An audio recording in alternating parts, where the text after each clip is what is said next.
Good morning, everyone, and welcome to this meeting of the Scrutiny Committee of the 9th of December 2020.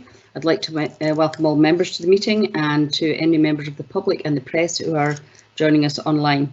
I'd also like to welcome Councillor Ian Massey, who was elected to the Council last Friday, by the time the count was completed. I think this is his first attendance at a committee meeting, so welcome, Councillor Massey. I hope you don't find it too onerous or confusing, and that you are able to participate fully. So welcome to you. Could I ask please now for if there are any apologies or substitutions? Yes, morning convener, morning everyone. Yes, just a couple of substitutions. As you've already intimated, Councillor Massey is substituting for Councillor Lang, and we also have Councillor McCall substituting for Councillor Coates. Thank you very much. And could we take a roll call, please, of everybody who's here today? Yeah, certainly. So, members, as usual, when I call your name, if you can let me know whether you're present. Councillor Hearn. Present. Councillor Barnacle. Present. Councillor Illingworth. Present. Councillor Jarvis. I'm here. Councillor McCall, convener. I'm here, present. Councillor McEwen. Present. Councillor Parrott. Present. Councillor Purvis. Present. Councillor Reid. Present. Councillor Sarwar. Present. Councillor Stewart.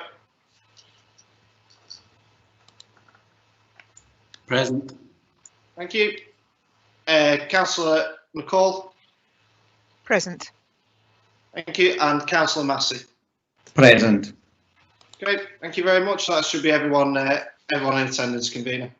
Thank you, Danny.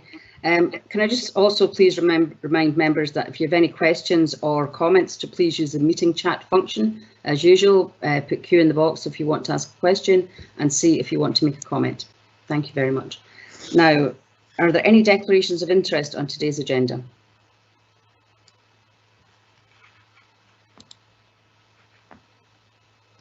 No. Okay then, well that's fine, thank you very much. And now we'll move on to the minute of the Scrutiny Committee of the 9th of September 2020. Sorry, convener. Yes? Sorry, Councillor convener. McEwen? I have a declaration. Oh, I see. Sorry, it didn't declaration come up in my of chat, interest. It's only just come Tommy. through on the- It's only just come through, yes. I think it took about 10 seconds actually. It took about 10 seconds to leave my computer. I think just never mind to get to you. I'm a member of the Board of Love Active Leisure. That's my declaration of interest. Okay then, thank you. Thank you very much. If there are no other declarations of interest, let's hope that the chat function works a little bit more speedily going forward. Otherwise, we could have a lot of stops and starts. The next item on the agenda then is the minute of the meeting of Scrutiny Committee of the 9th of September 2020. We've had a notification from Councillor Ahern, which I in fact had also picked up, that the meeting agenda did not, or the meeting minute did not reflect the comments I made verbally to the committee with the update on the review that was planned into Abernight Primary School. And I've spoken to committee services, and that will be corrected in the new minute, the minute updated and reissued. Christina, would you like to make any comment on that?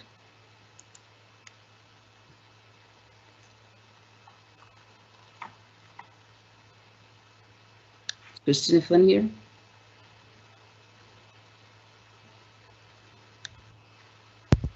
Hello, convener. Sorry for that. Just to say I was on leave last week, and apologies that the minute wasn't as detailed as it would normally be. We will rectify that and circulate it to members as soon as we can.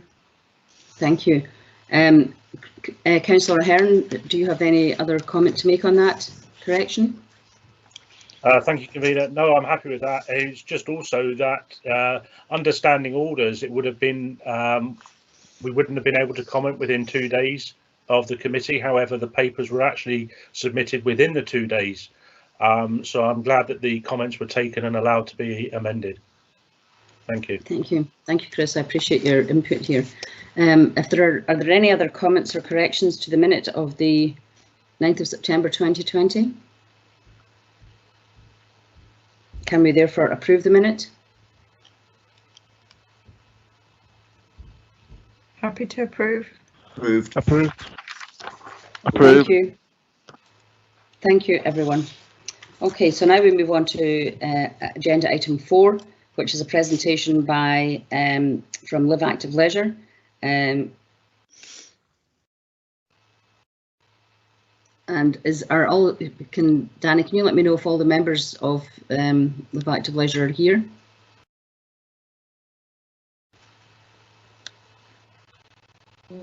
Um, I think we are. You are? Good. I do remember the last time there were some connection challenges, shall we say? Yeah, no, Yeah. I believe we're all here. That's excellent. So in that case, I'd hand over to Paul, I think, or who will present. Myself today, Oh, it's actually. yourself today. Yeah. Okay, then, thank you. Hi everyone, so my name is Fiona Cameron. For those of you who've not met me before, I'm the Deputy Chief Executive Officer for Live Active Leisure. I am joined this morning with our Chairman, Mike Robinson is here, and also our Head of Contracts and Compliance, Andrew Brown. So we've been asked today to come along and provide an overview of how Live Active Leisure have been managing through the COVID pandemic, highlighting the key challenges that this has brought about for us so far and also looking forward. So then the next slide that will come up. Oh, is there one before that? Sorry.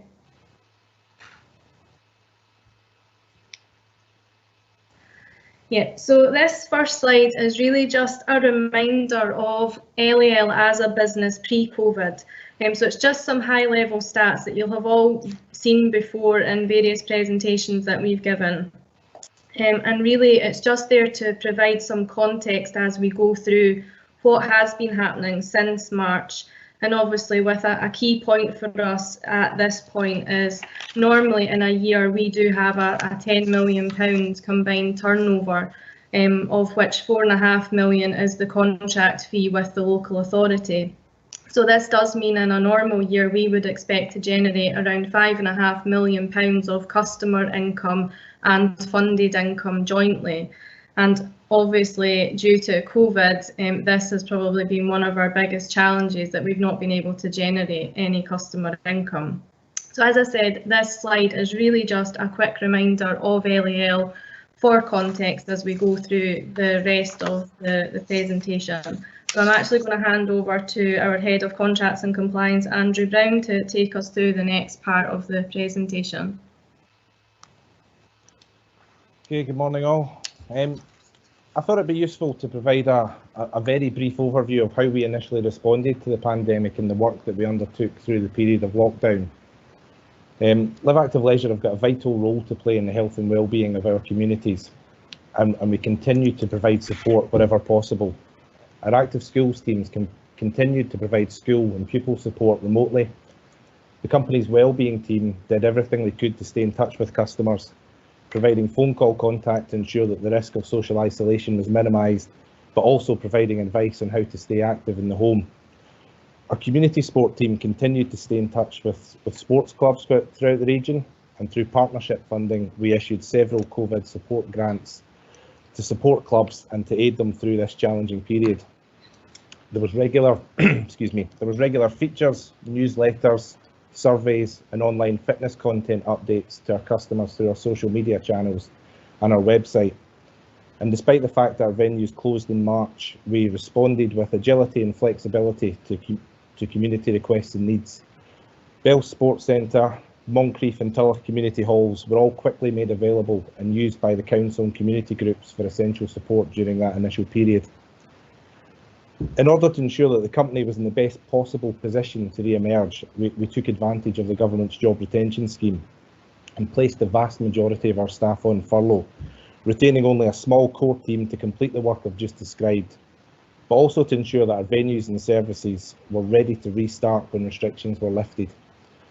During this time, our retained staff attended webinars and forums to ensure they were well versed in the evolving industry guidance and to enable us to reopen our venues and services in a COVID secure way and in line with best practice. So on September 14th, almost 6 months after we closed our doors, we were able to reopen some of our venues and some of our services. In preparation for this, our staff that returned from furlough had to undertake specific COVID awareness training online. And once back in the workplace, there was an extensive programme of role-specific training necessary to ensure that all staff were confident with and competent in the adaptations necessary to keep everyone safe. At this time, we were able to expand the range of activities that our wellbeing team were able to deliver, and this included the return of the All Ability bikes based at Bell Sports Centre and our community Stride for Life walks. These programmes provide both the benefits of being physically active, but also that essential social dimension that many people missed through lockdown and that makes such a difference to mental well-being. Our initial phase of reopening also included Bell Sports Centre, Live Active Lochleven, Live Active Athol and Live Active Rodney.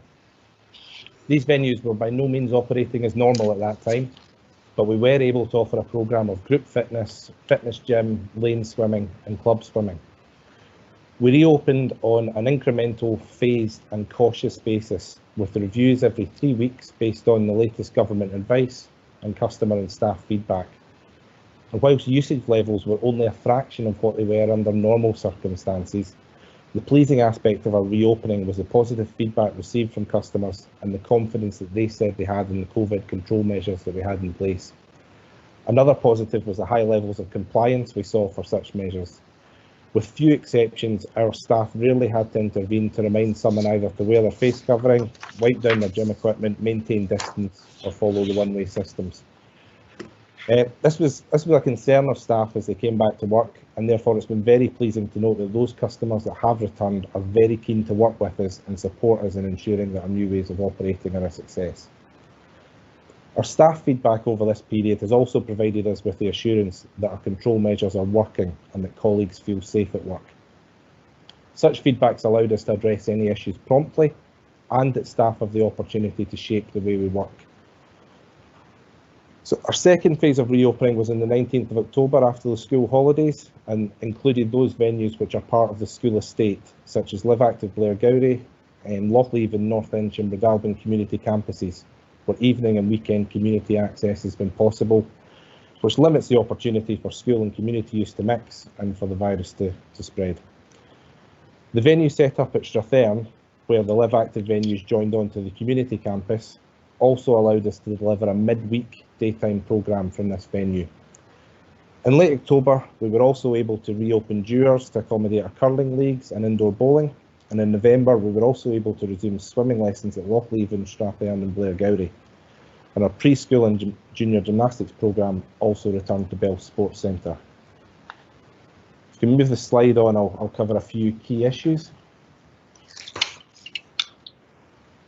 If you can move back one slide, please. It's skipped on too. That's fine. So whilst the introduction of the Scottish Government local protection levels in November provides a degree of clarity about what future restrictions might mean and what we can and cannot deliver, the placement of Perth Kinross in level 3 from mid-November has a detrimental impact on our offer at all of our venues and has resulted in some staff once again being placed on furlough.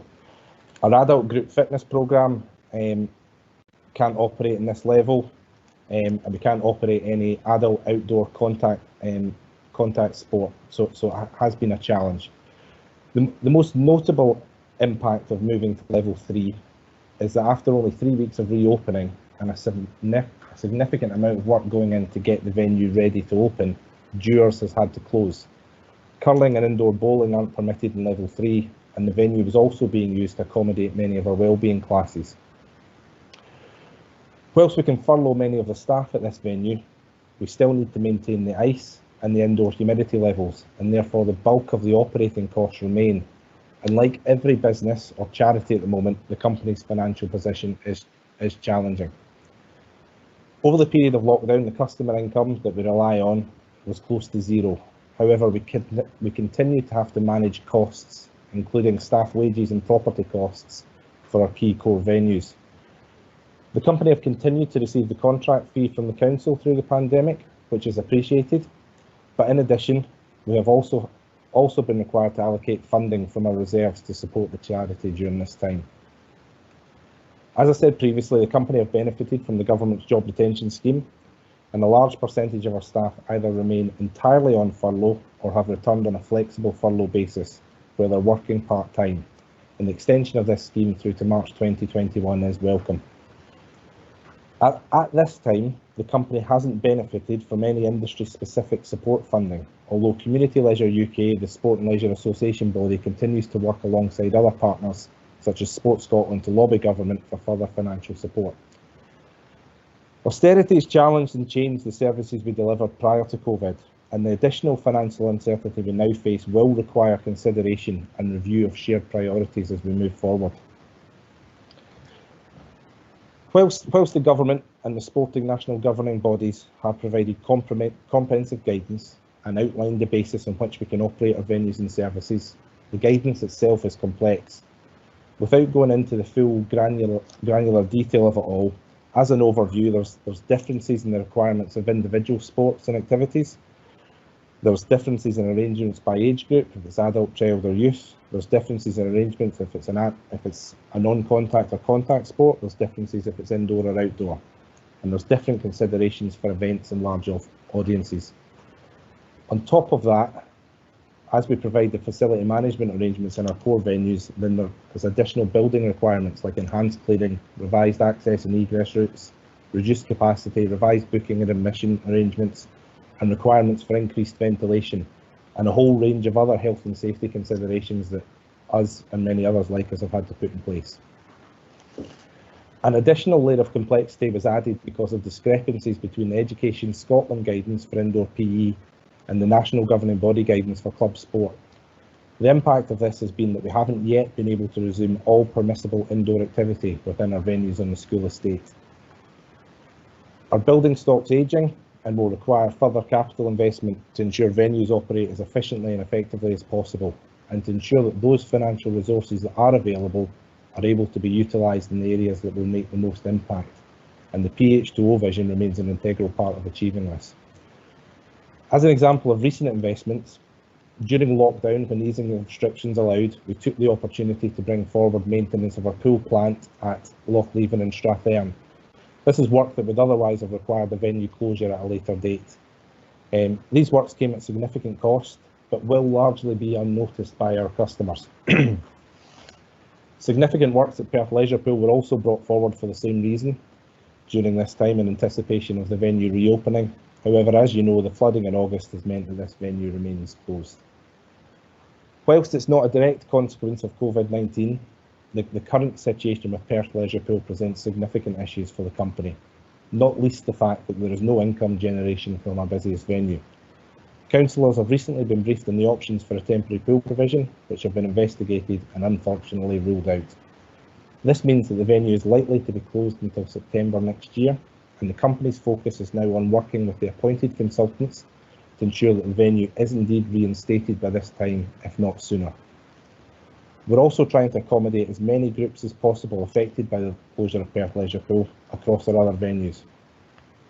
COVID restrictions make this even more complex than it might have been, but we've already successfully found pool time for Perth City Swim Club elsewhere, and this week we're contacting as many of our swimming lesson customers and offering them space at other pools, ensuring as many participants as possible have got the opportunity to resume this key life skill. We'll continue to think creatively and respond with agility within the current restrictions to try and accommodate as many groups as possible to mitigate the impact of this flagship venue being closed. Can we move on the slide? Thank you. So when we're looking at risks and challenges, I imagine this looks similar for a lot of organisations. In terms of customer uncertainty and behaviour, fundamentally we're still going through this pandemic, and therefore how people feel about returning to our services is based on a whole range of factors, some which we can influence, for example ensuring there will be clear, safe and effective arrangements, and of course a positive offer. But there's obviously a range of external factors which will affect customer confidence that's outside our control, and we're all aware of that on a daily basis, and moving to level 3 being the most recent reminder of this. On the positive side though, news of vaccines and their rollout might increase consumer confidence and encourage those previously reluctant to do so to return to our venues and activities. If this happens, it's our responsibility to ensure that our venues remain COVID secure and a safe place to visit. Whilst news of vaccines is positive and offers light at the end of the tunnel, it does seem very likely that restrictions will remain in place for some months, and this affects our income and operating costs. Social distancing, customer confidence, reduced capacities, etc. all have an impact on income levels and viability. Typically, if income levels drop, we would try to minimise expenditure. However, regulatory requirements and our fixed costs means that the ability to reduce costs isn't possible. And given the requirement for enhanced cleaning, the cost of PPE, increased fresh air ventilation, we've got unavoidable additional financial pressures. I previously mentioned that we've not yet resumed all permissible activity within our school facilities, but thanks to an alignment in the guidance, even if we remain in level 3, we will be restarting indoor junior club activity in these venues from January, and our venue teams are writing to clubs this week to that effect. In addition, we're also contacting our swimming lesson participants in Bridalbin with a view to lessons resuming at this venue in mid-January. In terms of our digital infrastructure, we're working in new ways with virtual meeting capabilities and staff home working, which requires the correct software, security arrangements and hardware. Our online presence will continue to develop, both in terms of our core offer and how we engage with our customers, but also for practical solutions such as bookings and payment. This presents a whole range of areas for us to consider as we move forward. However, what's been very clear from our customer engagement throughout lockdown and since we reopened is that our online offer should be seen as a complement to and not a replacement for our face-to-face delivery and venue offer, which provides that important social aspect that can't be replicated online. A key challenge for us is in how soon business can return to normal, and until such times it does, we'll continue to face difficult business decisions. For example, live catering at our 3 principal sites of Dewars, Bells and Perth Leisure Pool struggled to provide positive financial return pre-COVID. Given the impact of COVID on our ability to deliver sporting and non-sporting events and the impact on general footfall, we have already made the tough decision to permanently close our live catering outlets, resulting in the loss of 15 jobs.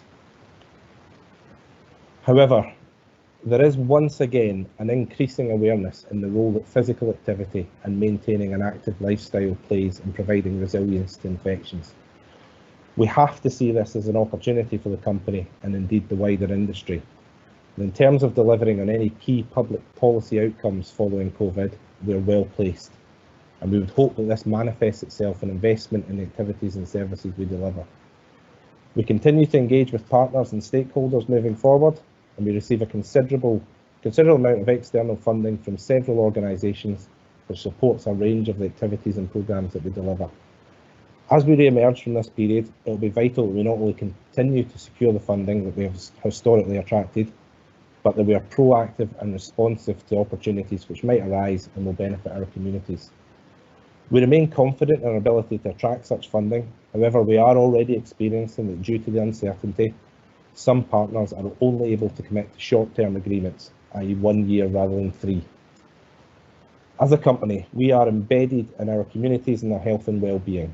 It's the combination of our active school, community sport, well-being teams and our venues that provide that blended and unique health and well-being offer for Perth Kinross.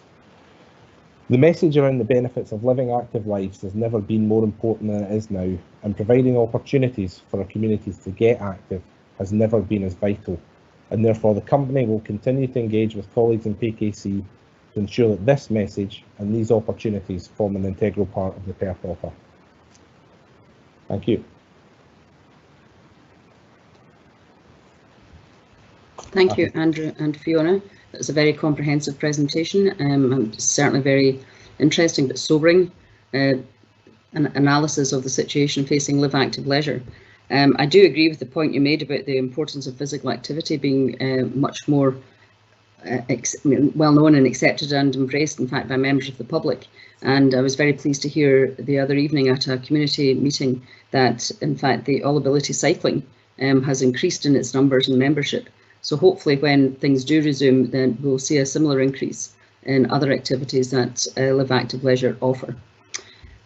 So now I would like to ask if there are any members who have questions to please put Q in the chat box. And we have a question from Councillor Ros McCall, sorry, followed by Councillor Crawford Reid. Thank you. Councillor McCall. Thank you, convener. Yes, Andrew, thank you very much indeed for that presentation. Very detailed. I do appreciate it. You made reference to opening up in January to additional services that you'll be able to provide based on level 3. But there's nothing in your presentation that would say what would happen to the business if we actually moved into a level 4 in the beginning of the new year. So what would a level 4 do to your offer, and what would that do to the business moving forward in the short term? Can you give me an indication on that, please? Fiona, you want me to cover that? Okay. Yep, happy for you to take that one, Andrew. So in short, if we move into level 4, all of our face-to-face delivery and venue operations would stop. So that would, all our venues would close temporarily. So we would move back to a similar offer as what we provided through lockdown, trying to engage with people online. Fitness class content moving online. It's more difficult for our sort of junior activity, how we would replicate anything for gymnastics or swimming lessons that way. But in short, if we move into level 4, our operations revert back to as they were in lockdown. Sorry, convener, can I ask a supplementary, because maybe I wasn't quite clear? I understand that, yeah, there would be a reduction in the amount of people coming. I totally get that. But on a business level, does that open up additional funding to you? Does that not change? Obviously, that's going to have a monetary effect on what you've got and what you can provide. So, is there a balance there? Is there additional funding sources or grants that opens it up to if we moved into a level 4 in comparison to the issues that you're experiencing now in level 3? I'll take that one, Andrew. Thank you, Councillor McCall. No, unfortunately, at the moment, there isn't anything for us additionally. Obviously, we've got the job retention scheme as the biggest piece of funding that we are tapping into. We are aware that there is a loss of income scheme through the government that we feed into through the local authority, which goes through COSLA. But we haven't had any dates or anything yet as to when that is likely to be made available, or the actual process for that. So we are working with officers within the local authority who keep us up to date on the position of that particular piece of funding. But no is the short answer, that level 4 unfortunately doesn't give us much more than what we're able to access just now. But obviously, again, just touching on the job retention scheme, level 4 would likely mean that the majority of the staff would just be fully furloughed, whereas at the moment some of them are obviously doing some flexible hours at the moment. So we would get extra funding by being able to claim more from that, but not really much else. Thank you very much, and thank you, convener. You're welcome, Ros. Can I have Councillor Crawford Reid? Thank you, convener. And thank you, Mr. Brown, for your presentation. It's been a difficult time for everyone, you guys especially. I'd like to congratulate you on taking advantage of the situation to allow the important maintenance. That's been very reassuring. My question is, though, is there a formal link between Live Active Leisure and local general practitioners to facilitate the prescription of exercise, which might give a funding via the NHS? Yes, so we currently are working with the partners in the health and social care team within Perth and Kinross Council. We recently got, well, pre-COVID, there was already talks and around funding coming through that side of things. So we have appointed 3 people during the period who've recently just come into post, and they are people who will work within Live Active, but will work closely with the social prescribers that have been appointed within the area, and will take forward that work that way. So it is very new and quite fresh for us, so there's still a lot of work going on in that area, but it has started and we hope that it will be really positive. Thank you. Can I have a supplementary? Convener? Sorry, my mute button didn't go off quickly enough. Yes, of course, Councillor Reid, please go ahead. It's just along the same lines. Have you approached St Johnstone Football Club for any formal interaction with them? Because we know that people respond very much to the hero effect of being within a football team setting. So we do some work with, it's mainly through the SFA. We do have some youth football work that we do with them, but nothing directly with St Johnstone. We do deliver some sessions in partnership with Saints in the community and through the SFA as well. But no, we haven't. I don't think we've had specific conversations about them on that point that you've raised there. Thank you. Thank you, Councillor Reid. And Fiona Sarwar, you have a question, please. Thank you, Convener. Yeah, it's been covered sort of broadly, but I just wondered if you could provide details of the funding that you have received this year and what kind of percentage that perhaps covered the gap of your funding in order to keep going this past year.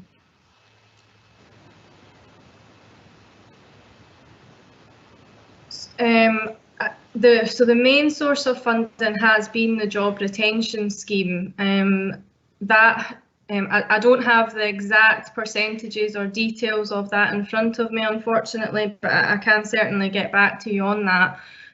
Obviously, we normally, or pre-COVID, we have our significant cost is our staff costs. So obviously we have been able to recover quite a considerable amount of that through the job retention scheme. However, it did start off at 80%, and we were also able to recover some employers' national insurance and a small amount of pension. But the main bulk of it has been just on gross pay, and that obviously reduced down to 60% over into October. And then going forward from November, it's 80% that the job retention scheme allows us to claim back. But obviously we still have, we've made the decision and the board allowed us to use reserves to keep topping up the staff. But obviously there's the top-up costs as well as the employer's national insurance and pension. So we have still had significant costs, but I can certainly come back to you with the percentages of recovery. And as Andrew mentioned in his narrative, the local authority have been very supportive and have continued to give us our contract fee to assist us with the other operational costs that we have. Thank you. Fiona, Councillor Sarwar, does that answer your question? Yeah. I mean, I would appreciate just being able to see a breakdown at some point. I think that would be useful, but that's helpful. Thank you. Thank you, Councillor Sarwar. Councillor Mike Barnacle, you have a question? Yes, thanks, Convener. I've got 2 questions really, if you'd bear with me. Morning, Andrew. Good presentation, very useful. Rather than go on about the possibility of moving to level 4, I'd like to sort of try and bring in a note of optimism that we might get back to more normality later in 21.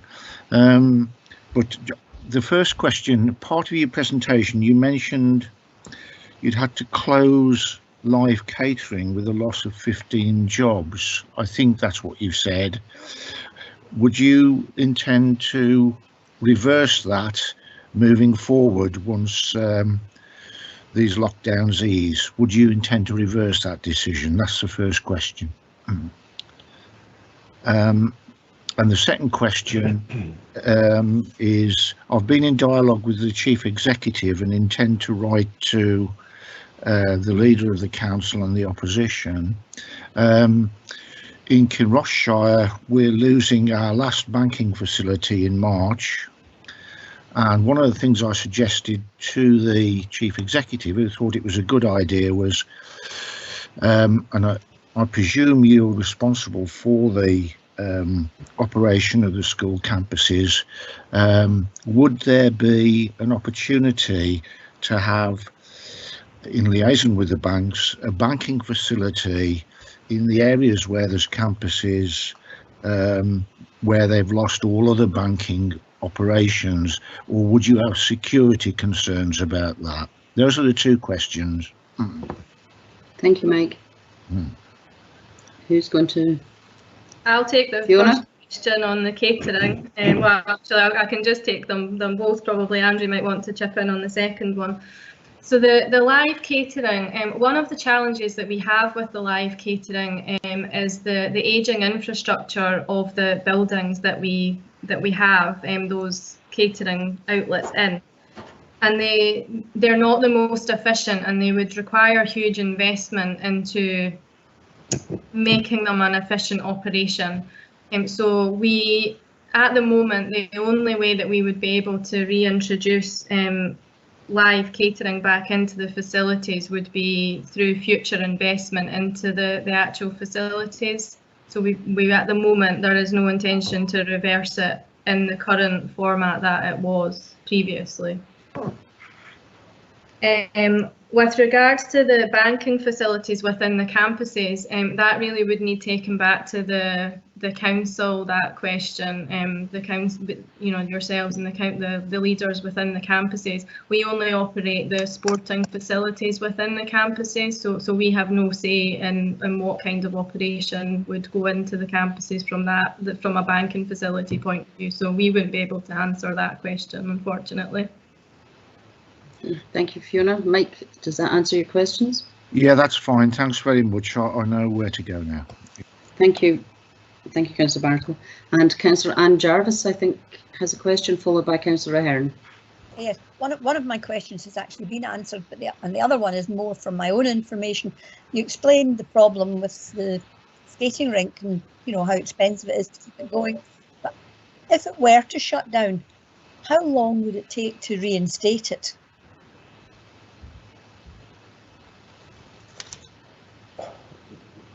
What do you mean by shut down? Well, if it was to be shut down, and well, obviously the ice would thaw and all, you know, everything else. So I just wondered how long it would actually take to start it up again. Okay, so the situation at the present time is that we're maintaining the ice, which is part of the ongoing cost we have, because we see being in level 3 is hopefully a short-term temporary measure. So we've taken the decision that our ice technicians are maintaining the ice as if it were ready to use. So if we move into level 2, we can swiftly reopen without too much delay. The process of thawing the ice and then regenerating the ice is quite a long one.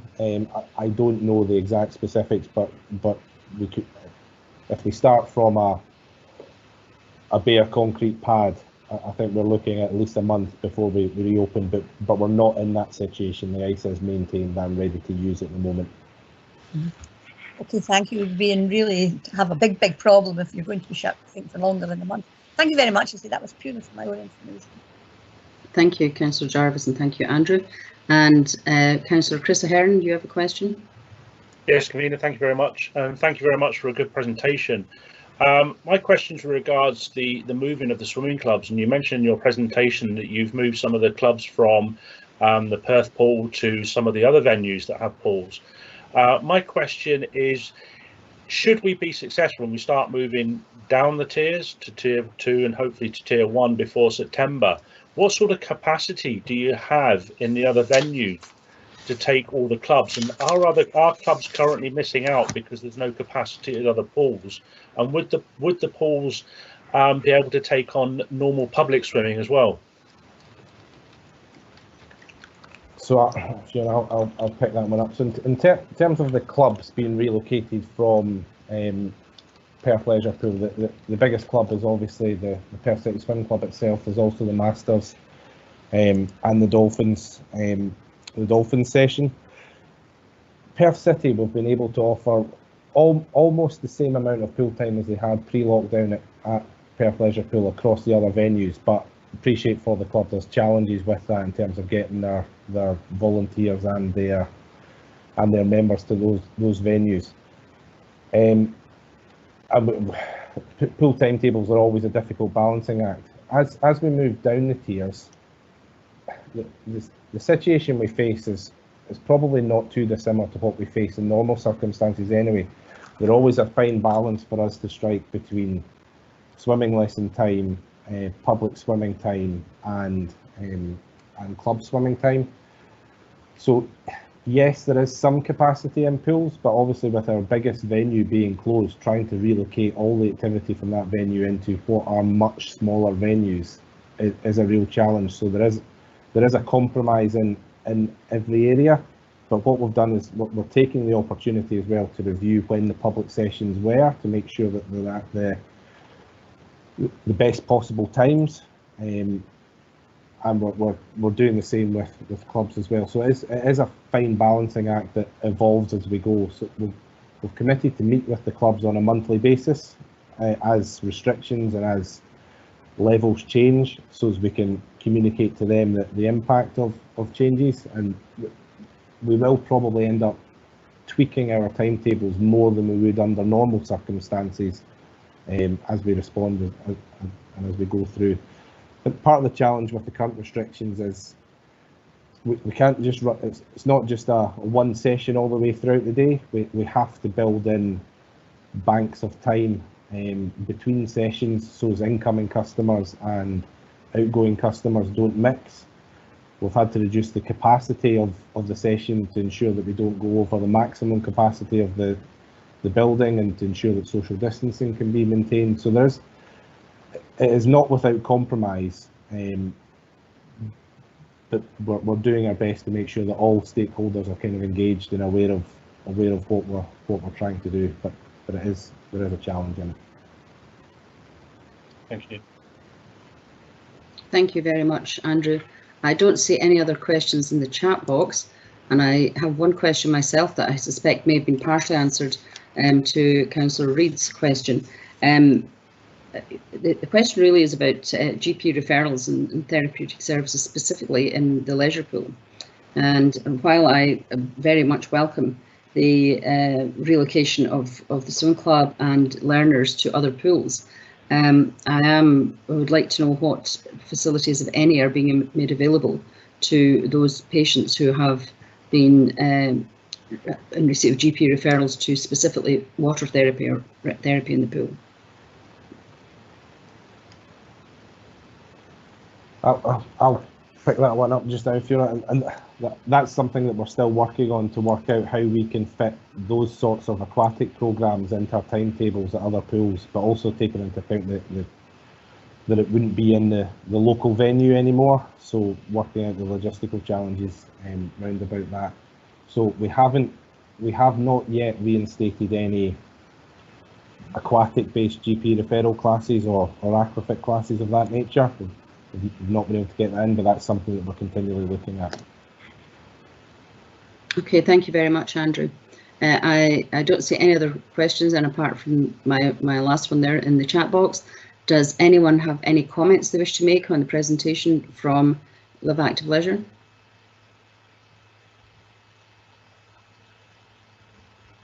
There don't appear to be any comments.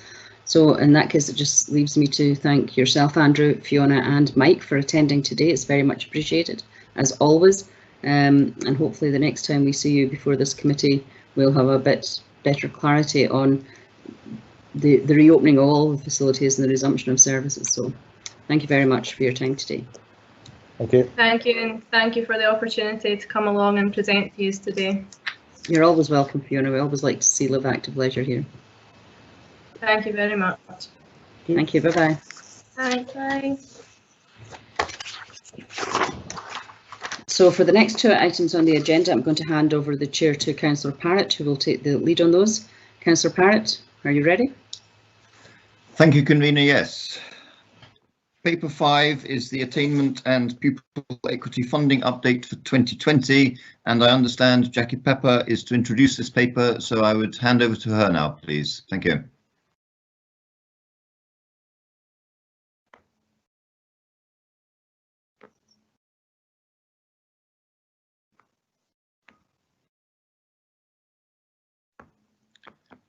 Hello, is Jackie Pepper there?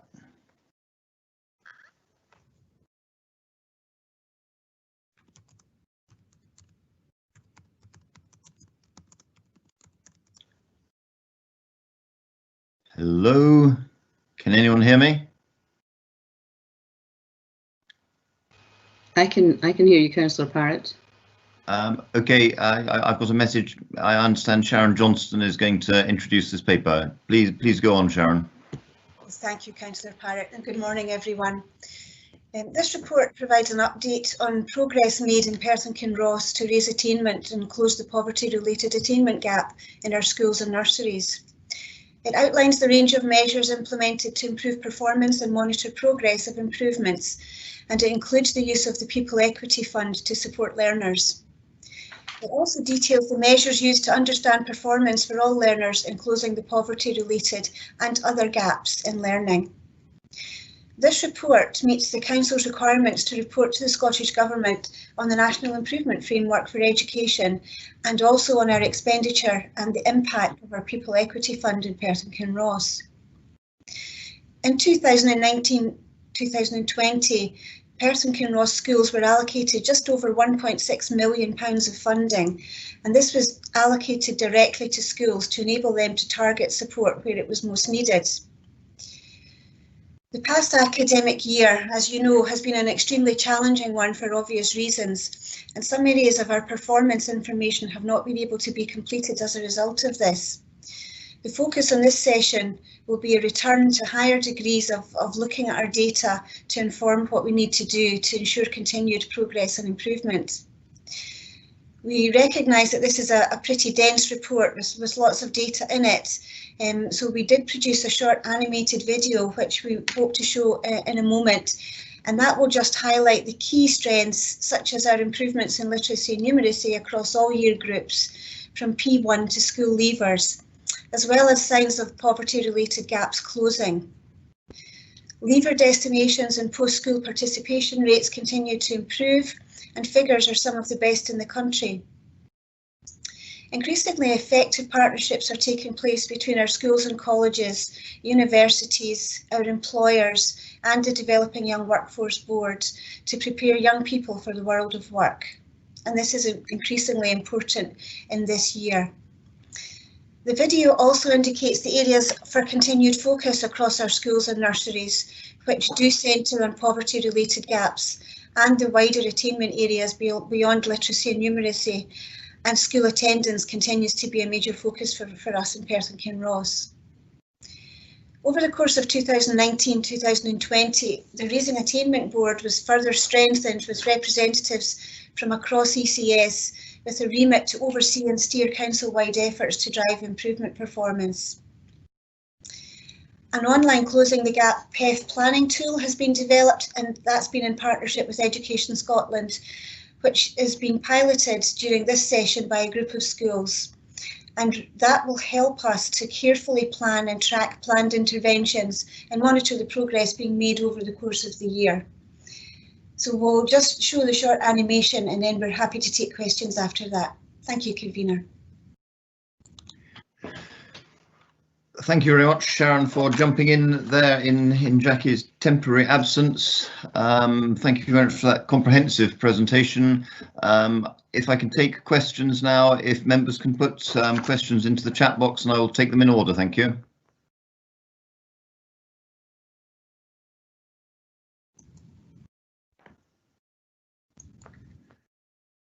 Councillor Ros McCall. Thank you very much indeed, convener. I'm sorry, I just need to be jumping in first at this, so my apologies. I actually have a couple of questions, if that's okay.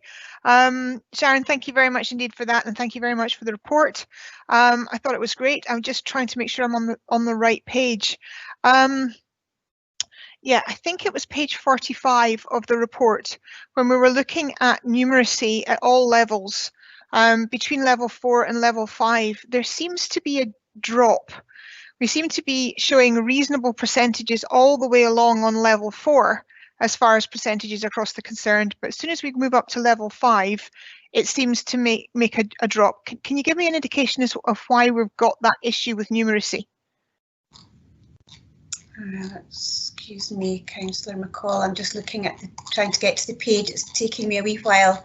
Did you say page 45? I believe, yes, it is page 45. It's table 4, and it's the proportion of school leavers achieving literacy and numeracy at SEQF levels 4 and 5.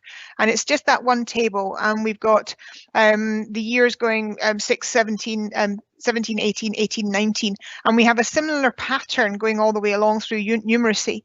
At level 4, we seem to be producing across the quintiles a reasonable level, but as soon as we move up to level 5, it seems to jump down, and I'm wondering why there's just such a jump. We have a similar situation obviously in literary, but it doesn't seem to be the same jump, and I'm just trying to get an idea of what the issue is with numeracy between levels 4 and 5. Yeah, thank you, Councillor McCall. There actually, numeracy is the area within education that is causing us the most difficulty, not just between levels 4 and 5, but in fact across the piece.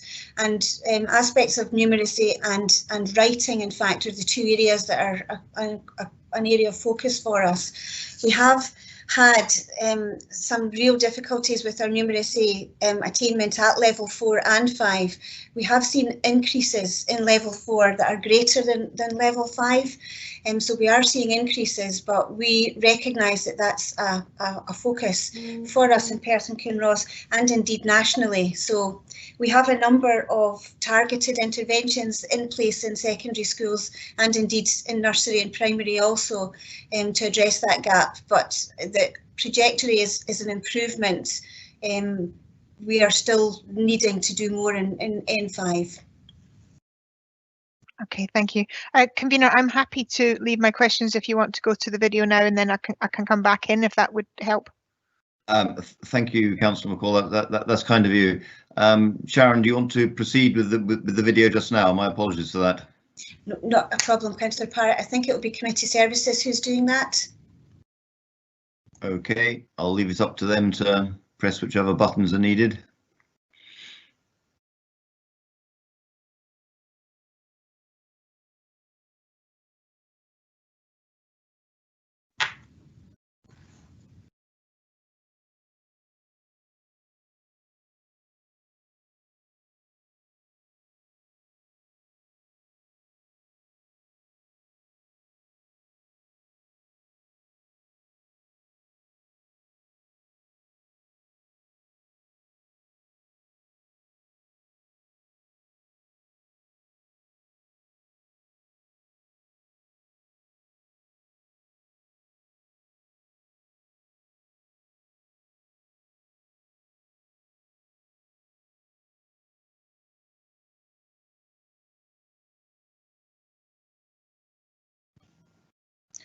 Sorry, Councillor Parrott, we're just trying to see if we can get sound on the video.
can we possibly continue with the second half of Councillor McCall's question whilst we look for sound on the video?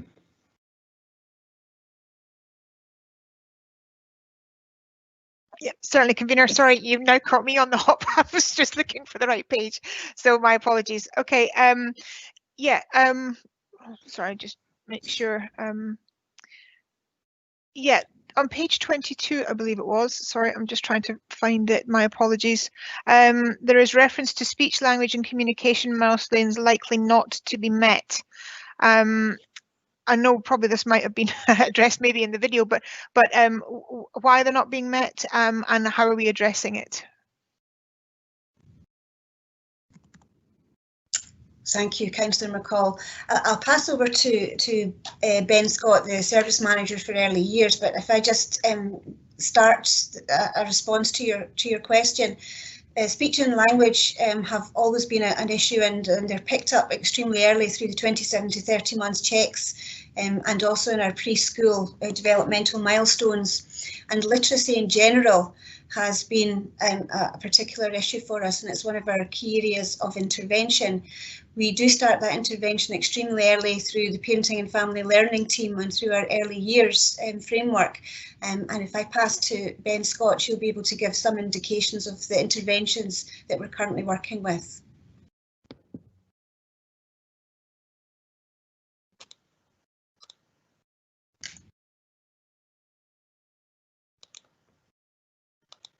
Ben, you're still on mute.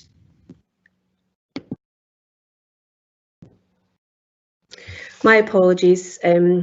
Sometimes that button has a mind of its own.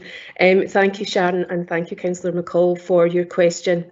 We have a number of interventions in the early stages of children's lives to try to help them to develop vocabulary and communication, but it does continue to be stubborn, and we will continue to keep trying. But just to describe a number of the initiatives that we do have currently running, our parenting and family team work very closely with families to offer a variety of programmes. One such programme is the PEEP programme, where parents and children come together and learn together, and obviously part of that would be to try and extend and develop vocabulary. We currently have about 48 families attending that, albeit virtually at the moment, so that's one of the initiatives that we're continuing to work on. We also have an Incredible Years programme, which again is run by the Parenting and Family team, and we have over 50 families currently attending that with their children. And where attending a programme isn't appropriate for a family, we also have our workers doing home coaching at the moment on a one-to-one basis, so that there's a different offer depending on families' circumstances.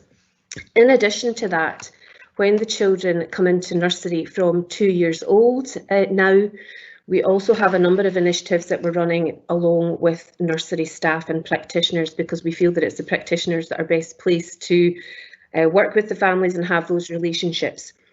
So a number of our nurseries have something called Safari Stories, and that's an initiative that we run along with our allied health professionals, where occupational health, speech and language therapy, health visitors and education staff work together with families to again extend and develop vocabulary and language.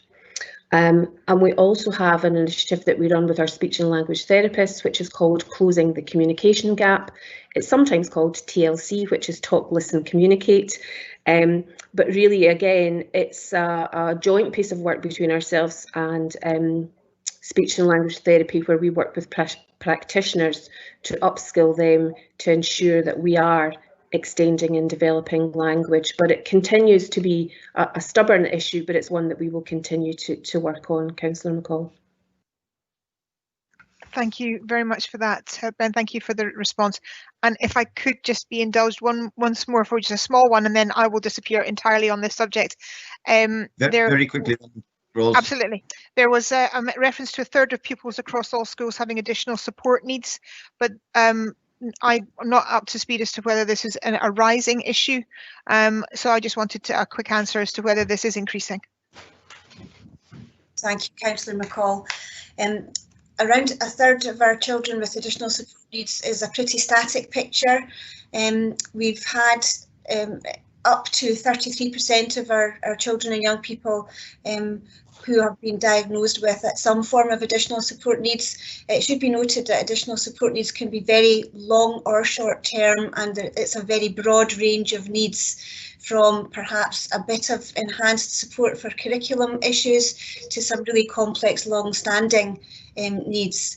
And across that 30%, probably 10% of those would be regarded as having very complex needs, and that is probably a pretty static picture across Perth and Kinross over a number of years, and indeed nationally. And we've just had a national report from the ASL implementation review by the Scottish Government, which states that about 30.9% of the national population has an additional support need. So we're pretty much in line with the rest of the country. No, thank you. And convener, thank you very much indeed for your indulgence. I will shut up now. Thank you, Councillor McCall. If we can now go to the video, if that's ready. Thank you.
Thank you very much for the very informative video. I'm just wondering, Sharon or Jack, you want to make any quick comment on the video at all before we go back to questions? Happy just to take questions, Councillor Parrott. Okay, thank you for that. The next question then, I think his first question in Council Committee is Councillor Ian Massey. Thank you, Vice Convener, for giving me the opportunity to ask my maiden question in this virtual Council chamber. I also wish to thank you, Convener, for the welcome to me. As a newly elected councillor, I am pleased to attend today's scrutiny meeting, and I look forward to participating fully in council business in the weeks and months ahead. I want to start by commending Jackie Pepper, Sharon Johnson and everyone involved in the Education and Children's Service for this very comprehensive report, and I'm pleased to note that the Pupil Equity Fund is being used by schools across Perth and Kinross, making a positive contribution to reducing the educational attainment gap.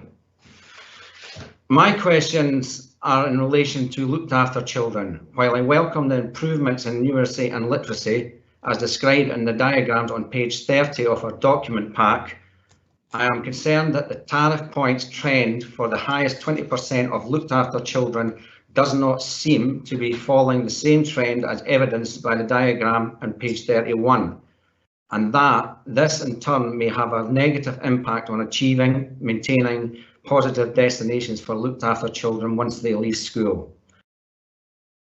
Can you provide details of any additional information, data, drivers or trends that lie behind the graph on page 31, and can you advise what specific plans or programmes are in place to improve the average tariff points for looked after children?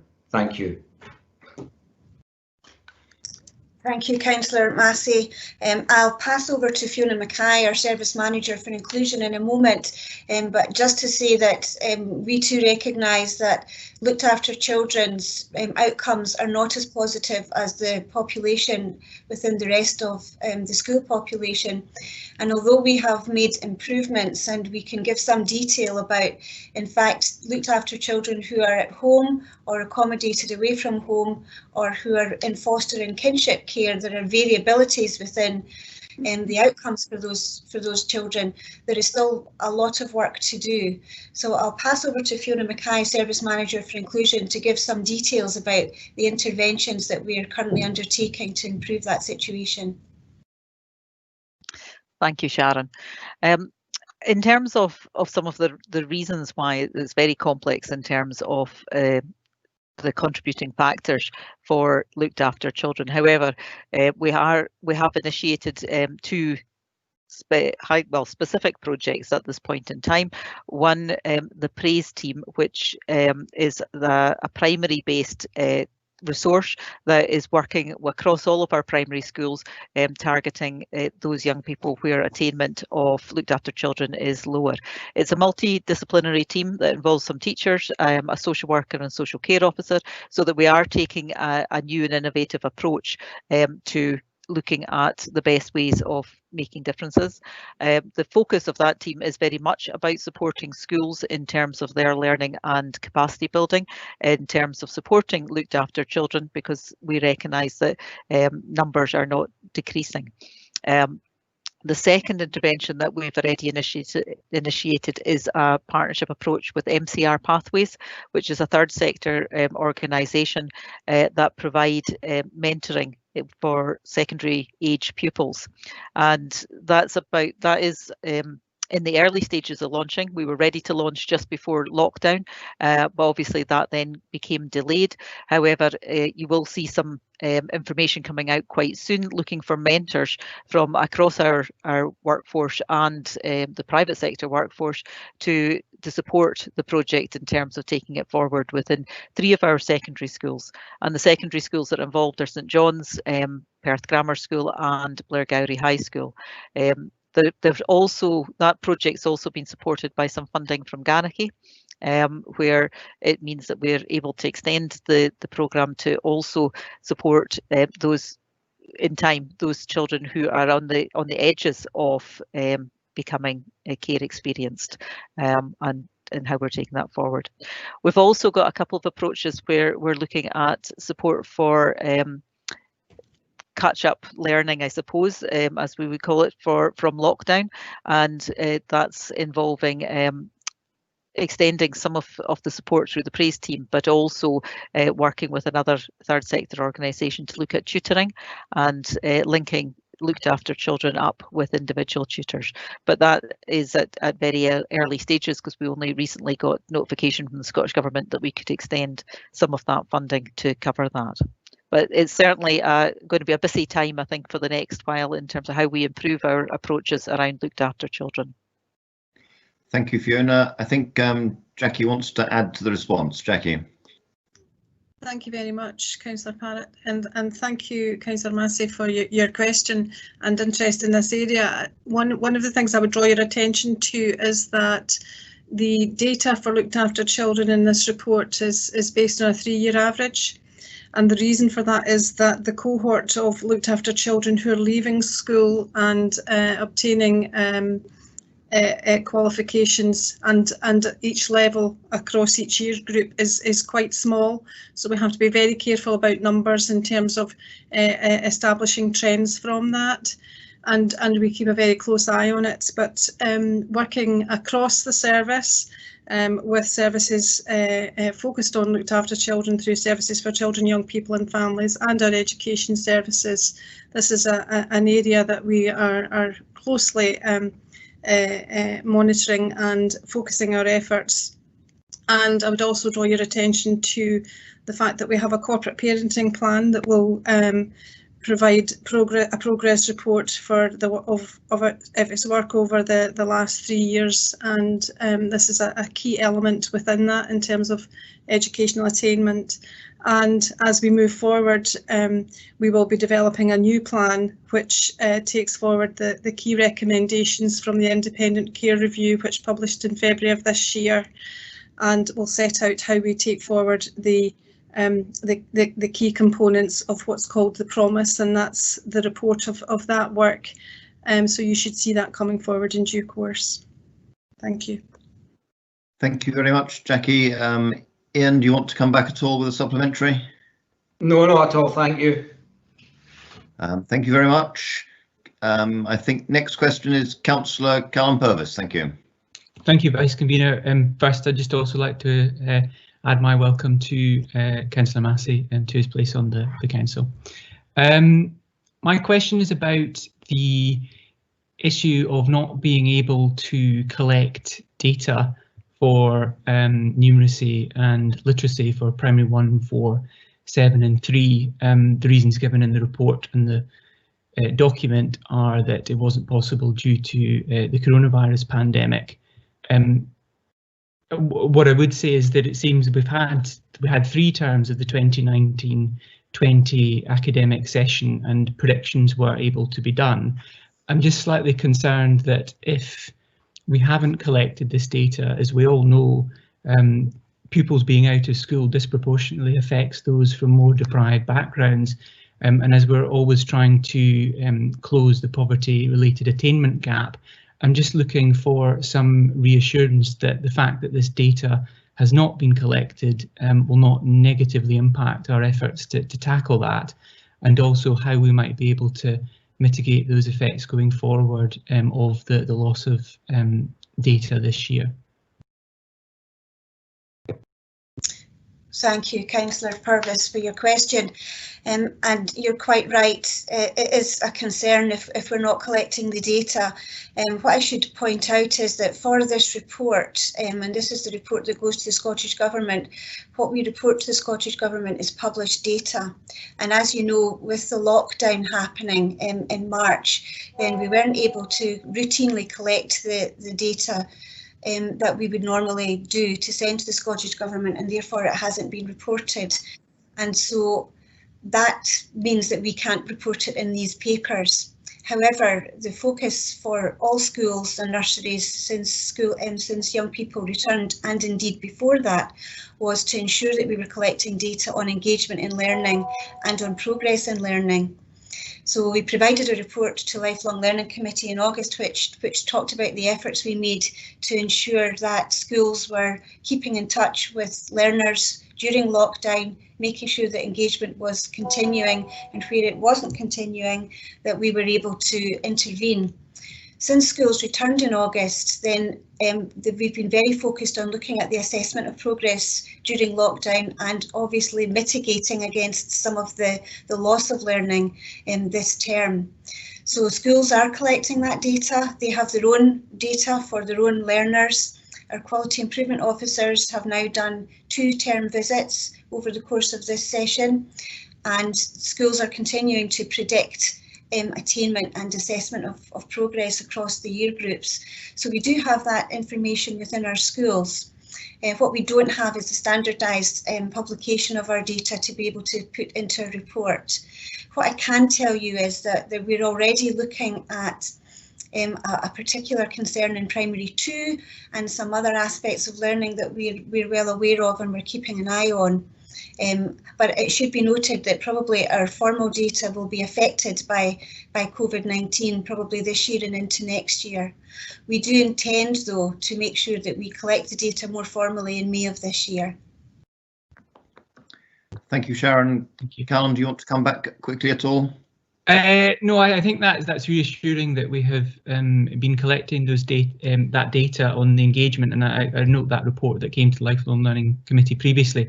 I think it's just to stress the importance of having the data on actual performance so that we can assess, empirically, is there a drop? But thanks for that. Yeah, thank you. Convener, you have a question?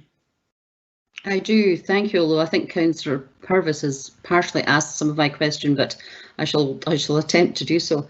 Thank you, Sharon, and indeed everyone in Lifelong Learning for this report. It's very heartening reading, in fact, to see that progress has been made with the People Equity Fund and the interventions by the schools, and that has been widely used across the whole of Perth and Kinross. My question really is around if we have any data or any evidence to suggest that different types of interventions prove to be more successful than others. I totally appreciate the fact that head teachers have a great deal of discretion, and attending many parent councils, I'm very well aware that no 2 schools do very much in exactly the same way, and that much of this is dependent upon the individual circumstances of the schools and indeed the pupils who attend there. But now we're 3 years, I think, into this programme, and so I would be interested to know if there is any data gathering to see whether or not a particular type of intervention or there's any sort of trends to suggest that a particular type of intervention might return more positive or perhaps more timely positive outcomes. Thank you for your question, Councillor McCall. I'll start to answer that question. And you're quite right. We've now had £1.6 million per year provided to Perth and Kinross schools as part of the People Equity Fund, and that was to allow schools to look at the interventions that would be most suitable for their context. And so therefore there has been a national learning, if you like, across the country, where lots and lots of small scale pieces of research have been done in lots of different schools across the country, and nationally we've been collecting that information over the last 5 years and learning from not just our own schools practice but across the country about what works best. And over the 5 years, I think it's fair to say that we have grown increasingly more aware of how to measure impact. That has been a particular issue for I suppose schools across the country, where we were given some funding. We tried some interventions that we thought might work, and what we weren't very skilled at 5 years ago was measuring the impact of those interventions to see if they were worth continuing. We've made some significant progress around that, and we've been helped by some national research and some publications from the national government, Education Scotland and the Scottish Government. So we have an endowment fund and a Joseph Rowntree Foundation funds and an Education Scotland hub, which can show lots and lots of different interventions and the impact of those through proper research. And we've been encouraging our schools to be using that research and looking at those interventions related to their gaps. So we've spent a lot of time in Perth Kinross making sure, with the support of our research and improvement team, our educational psychology team and our Raising Attainment advisor, to make sure that schools first of all identify what their gaps are and then look very carefully at national research to see which interventions might best fit their context. And we've strengthened that quite considerably this year by the introduction of equity networks, where we are targeting schools who've got particular issues in literacy or numeracy and supporting the literacy champions within those schools to look at particular interventions. So if I was to think about national interventions which have made a big difference, we've noted already in the report that the importance of parental engagement in their children's learning is a key factor for success in relation to learning and attainment. So that's one of the most important factors that we know work. And there are a range of different strategies in literacy and numeracy which we've been sharing widely across our schools. And that's where we're becoming a more consistent practice across the piece. And you'll see from the People Equity Fund that 2/3 of the funding was used for universal interventions, and that's where schools have been looking at national research and taking forward some literacy interventions and numeracy interventions which have made a big difference. So I suppose in summary I would say that the key interventions are about partnership with parents and a very clear strategy that focuses on all young people for literacy and numeracy, and then specific interventions for literacy and numeracy targeted support. I hope that answers your question, but I'm happy to pass over to my colleagues if you want anything further in relation to primary, secondary or early years. Thank you, Sharon. Convener, do you want to follow up quickly? No, I think that's set my mind at rest a little bit about all of that. I could spend the rest of the day talking about data, but I won't. If I need any further information, I shall come and see you. Thank you. Thank you. Thank you. Next question I have is Councillor Anne Jarvis. Thank you. Yes, thank you. I know all the work that you've been doing with parents and parental involvement. There's still a worrying percentage that don't get involved. Is there any particular reason for that? Are they overawed by the system, or is it just lack of interest? Thank you, Councillor Jarvis. There are many reasons why parents don't get involved in the school life as much as they might do. For some, it's a reluctance to be involved in school because it's not been a positive experience for them. For some, it's about working parents who are really very busy and don't have huge amounts of time. But what we've discovered during lockdown is that we've discovered different ways of engaging with parents which have been very positive. So where it's not been possible for very busy parents to be coming into schools, it's been much easier to engage with them online, and schools over a number of years have been using lots of different methods to engage with parents. And we've been using different apps within our schools which allow parents to have access to information about their children's learning almost on a daily basis through apps like Seesaw, which allow parents to see learning on an online basis. We've also been able to do virtual meetings and virtual pupil council and parent council meetings, and they've all had a tremendous impact. But where we've got hard to reach parents, we work really very hard with our partners and with our parenting and family learning teams. And Bernadette Scott earlier on mentioned some of the interventions that we use to engage with parents. It's a real focus for schools. It's certainly on our improvement plan for next year to further strengthen that. And we know that it makes a difference when parents do engage with their learning. So we will keep looking at all of the interventions that we can do to make that happen. That's very reassuring. And once all the COVID business is over, hopefully, will you continue with the online interaction with the parents? Because working parents do have a problem. Yes, we will, Councillor Jarvis, and we've had a survey, a parent survey recently, which got over 2,700 responses, which was a really good response. Absolutely. And one of the things that they've asked us to do is to continue with some virtual meetings and online learning, and indeed some training and support for them as parents, so that they can support their children's learning. So we'll continue to do that. Thank you very much. Thank you, Sharon. I think Jackie wants to come in with a supplementary answer. Jackie? Yes, thank you very much, Vice Convener. And really just to add to Sharon's very comprehensive answer there in terms of the work that's coming via schools, I think it's important to recognise that we will be taking very seriously our vision through the Perth Kinross offer to work more closely with those harder to reach families that Sharon described, so that you know, in a way which engages them in a very different way, in ways that they say works for them. So that's going to be part of our vision going forward in terms of how we and the ways in which we work with those families. Thank you. Okay, thank you for that, Jackie. Thank you. Councillor Stewart. Thank you, Vice Convener.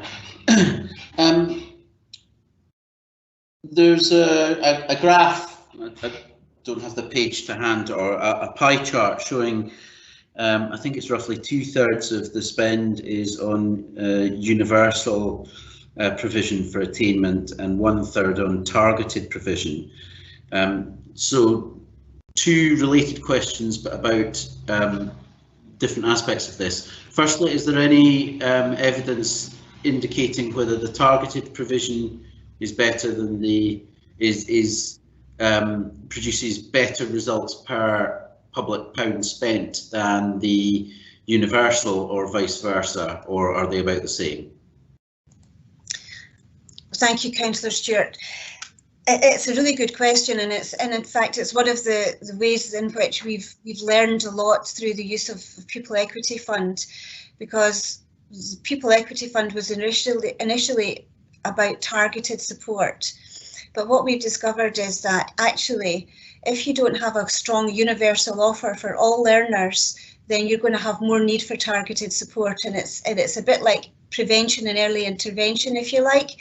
So the Scottish Government recognised pretty quickly after year one that actually the funding should be relaxed to make sure that we got improvements in outcomes, because they recognised that we needed to strengthen some of our universal supports across all learners. And what that did was reduce the need for more targeted support. So that's why our spend, you can see, is related to strengthening our universal learning for all learners. And what that should do over time is reduce the need for that more targeted support for those learners for whom the universal offer isn't good enough and we need to provide something more. So really the answer to your question is that both are required, but if you strengthen the universal offer, there should be less requirement for targeted support. Okay, thank you. And I guess that kind of answers my next question, but I was going to ask globally. So there's a budget of 160 million roughly for something like in that order for education and children's services, and a budget of 1.6 million for the pupil equity funding. Do we know whether in the general budget pounds spent are more effective in achieving a reduced attainment gap versus the pupil equity fund and the targeted interventions there? You know, would this money be better spent just wholly on not would it be better spent, but would the value for money be greater if it was added into if it was an allocation in the general rather than specifically for, you know, taking people's time up to provide targeted PEF or even universal PEF spend? Sure. This funding was targeted at the poverty-related attainment gap, so it had very specific focus. And so what PEF has allowed us to do is to provide that very that So what we know is that the poverty-related attainment gap is a resource issue, and therefore we need extra funding to support that. And so what the PEF fund has allowed us to do is to have targeted funding going into those schools who need it most. And that's about the equity issue, if you like, across schools. So some schools do not need the amount of targeted support that others do, and PEF allows us to focus that money where it's most required. I think, sorry, I think maybe what I was asking was, for example, across Scotland, do we know whether pounds are better value for money in a general education budget versus a PEF budget? Is there any study on that? Yeah, that's a difficult question to answer, and I wouldn't know the research on that. What I know in terms of research, though, is that you need a strong universal offer across all to provide a strong base for all, and then you do need targeted support, because no matter how strong the universal offer is, because of poverty and other gaps that are related to equity, we need that targeted support. So I would say that in general, you know, we need a baseline, a minimum, if you like, for all, and then we need to be really focused and clear about what interventions are going to make the difference for that targeted support. And as a local authority, I think we're becoming much more skilled in recognising what works and what doesn't for us. Great, thank you. That was a Thank you, Sharon. Thank you, Colin. Councillor McEwen, your question.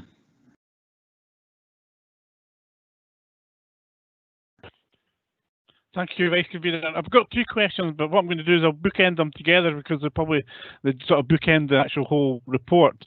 We're in the midst of the rollout of the expansion of early years learning.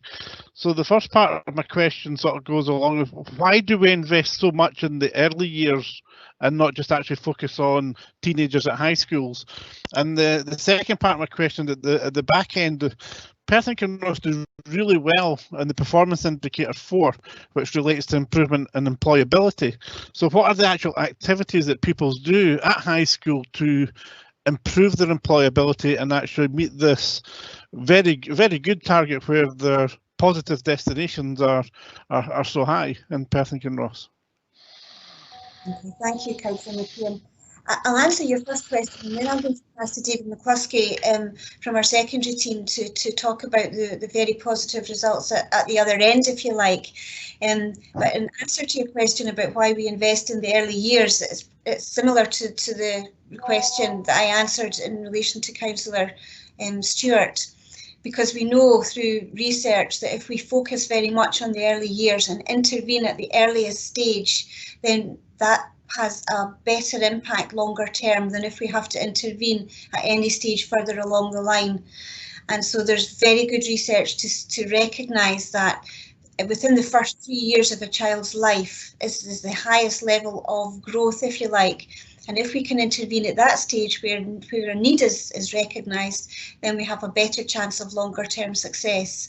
And so the early years framework and the national funding around that is based on very good national research. As you say, we have had some very good results in terms of our positive destinations. So I'll pass to David McCluskey, our Quality Improvement Officer, who has a lead in this area and can give you some further information on that. Thanks very much, Sharon.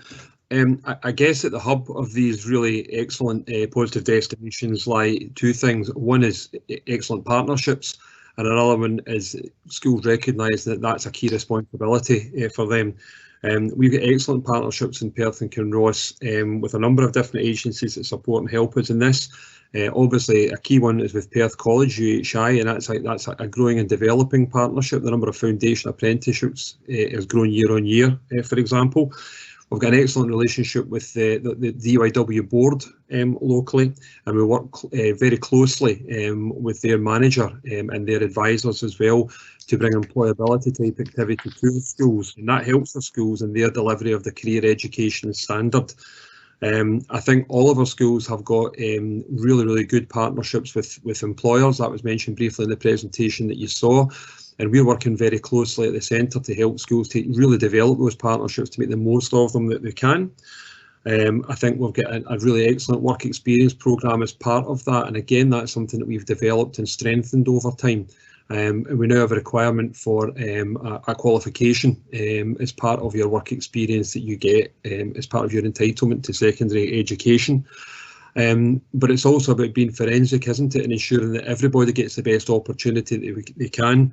We've again got a really good partnership with Skills Development Scotland locally, and they work through our 16+ network to ensure that all young people have the best possible chance of reaching a positive destination when they leave school. And that's about to be further strengthened with the addition of some Scottish Government money to allow coordinators in school with, again, the key performance indicators around partnership and further employability. I hope that answers your question. Thank you. Thank you, David. Tom, do you want to come back with any follow-up? No, that's good. Thank you very much. That's very good answers. Thank you. Thank you. I think the last question now, Councillor Ahern. Chris. Thank you very much, Vice Convener, and thank you for the report. Maybe I'm missing something here. On page 20 in the what's required, it says in A, it says actions taken to reduce inequalities of education outcome experienced by pupils as a result of socioeconomic or other disadvantage. And I see in the report it mentions about looked after and vulnerable groups. However, nowhere in the report does it mention those children with additional support needs and those that spend the majority of their time in additional support need classes. Is there an answer for that? I can answer that, Councillor Ahern. This report is about the raising attainment and the use of pupil equity funding and our raising attainment strategy. So we actually have a large number of groups that we pay attention to through our raising attainment strategy, and that is referenced within this report. But this report is about the poverty-related attainment gap and the use of pupil equity fund. Within our raising attainment strategy, we have a number of identified gaps, and we've talked quite a lot about the way that we're strengthening our data so that we know where our gaps are. And our gaps arise from not just poverty, but from a number of other factors, including additional support needs. We also know that at certain stages in education that boys do less well than girls, so there's a focus on that. There are focuses on ethnic minority groups and various other children and young people for whom at certain points in their lives they might need additional support. So all of that is contained within our raising attainment strategy and our raising attainment board, and all are encompassed within some of the interventions and the issues that we've mentioned within this report. But we're very aware that with 30% of our pupil population having additional support needs, they're very much a part of this. Okay, I was just concerned that it wasn't mentioned at all in the report. Thank you. Thank you, Sharon. Thank you, Chris. Can we now move to comment in the absence of any other questions? Any comments on the paper?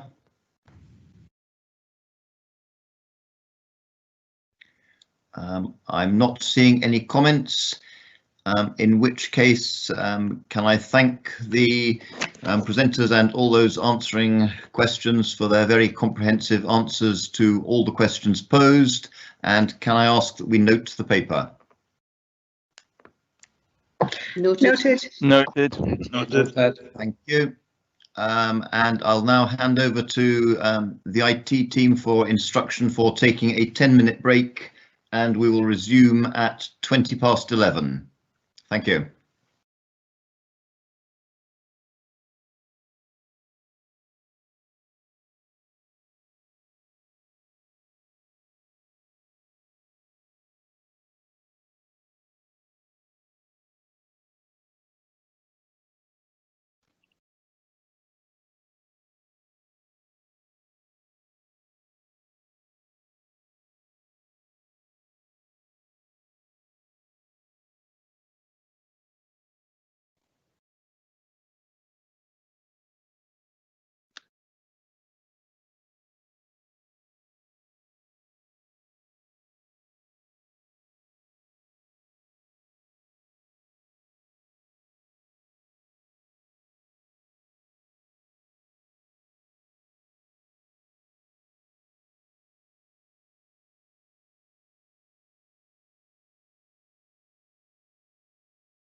Are we ready to resume?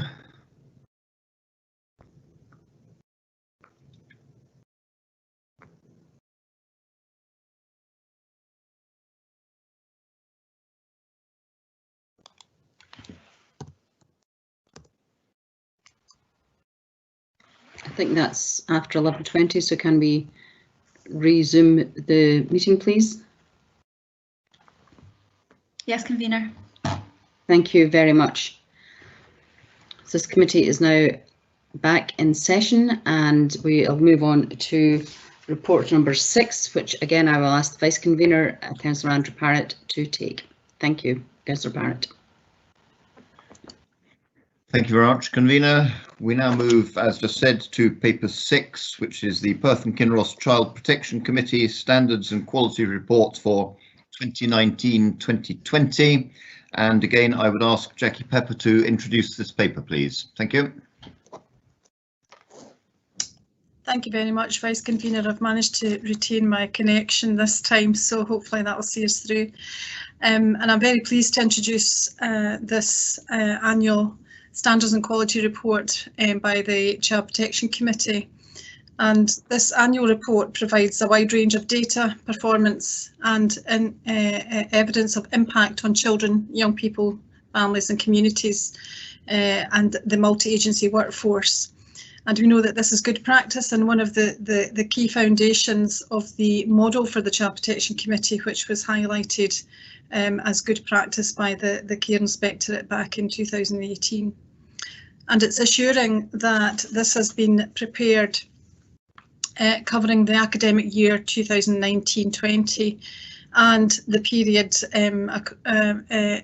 covering the start of the pandemic, and covers work across all services in Perth and Kinross to keep children safe during that first half of the pandemic response, which, as you know, was at a time when schools were closed and many services that support our most vulnerable families and children were stepped down, and the level of contact within families' homes was reduced to the very essential. So that continued prioritisation for the preparation of this report and its consideration by Scrutiny, Council and community planning partners is evidence of that continued strong leadership in this very complex area. So the enhancement of improvement of advocacy is a key highlight within this report, and was certainly an area identified for continuous improvement previously. So the report emphasises the continued trend of increased demand and the particular pressures experienced as a direct result and consequence of COVID-19. For example, it has taken longer to reduce and eliminate risks to children during the restrictions, and therefore they are staying on the Child Protection Register for longer. And these the data in this report demonstrates the level of activity carried out by services across partners, but in particular services for children, young people and families, the social work service, which investigates, assesses and manages situations where children are at risk of abuse. And social workers often take the lead responsibility for that assessment of risk, coordinating child protection plans to keep children safe, and social work managers manage the key processes and child protection decision making meetings from the point of investigation through to registration and decisions in relation to child protection orders. And you'll note that there has been a substantial increase in the level of activity carried out by social workers in relation to child protection over the last year. And this is now clearly a long-term upward trend and indicates significant demand pressures within the service. And as set out in my report to Council on the 7th of October, this has had a significant impact on the Children's Social Work Service, and the Council has already approved the arrangements to secure the equivalent of 4 full-time social workers in order to continue to fulfil our statutory duties and meet increased demand. The report also emphasises the strengthening of public protection leadership arrangements during COVID-19 through weekly meetings at the outset and the monitoring of data, experiences and the management of a public protection risk register by chief officers and strategic partners across the partnership. So the report also sets out a clear improvement agenda for the year ahead and a strong capacity for that continuous improvement at all levels. And I'm pleased to invite Mr. Bill Atkinson as independent chair of both the adult and the child protection committees to say a few words to introduce this report as well. I'll hand over to Bill. Good morning, and thank you, Jackie, and thank you for your interest in the work of the Child Protection Committee. And as Jackie said, the leadership is extremely important in offering support to the work of practitioners in this difficult and challenging area. So I'm grateful and continue to be grateful for the support of the Council, not least by, as Jackie said, the additional response in relation to pressures on social work services. I think, as Jackie said, and I feel as if I say this every year, this has been a busy year, and it was a busy year before the pandemic, and that's reflected, as Jackie's already alluded to, in a rise in numbers, trends actually going over 3 years, and that's through the key processes around the concerns that come largely, but not exclusively, from the police, the interagency referrals that discussions that involve police, health and social work in terms of the first stage of progressing perhaps down a child protection investigation route, the numbers of child protection investigations, and as Jackie has referred to, the number of children on the register. That's all shown a rise over the last year as part of a 3-year trend. And it's probably no surprise to many of the members that the reasons for this are the same as they have been for some time, and that's to do with largely parental issues around domestic violence, issues around parental mental health, and issues around parental drug and alcohol problems, and very often a combination of the three.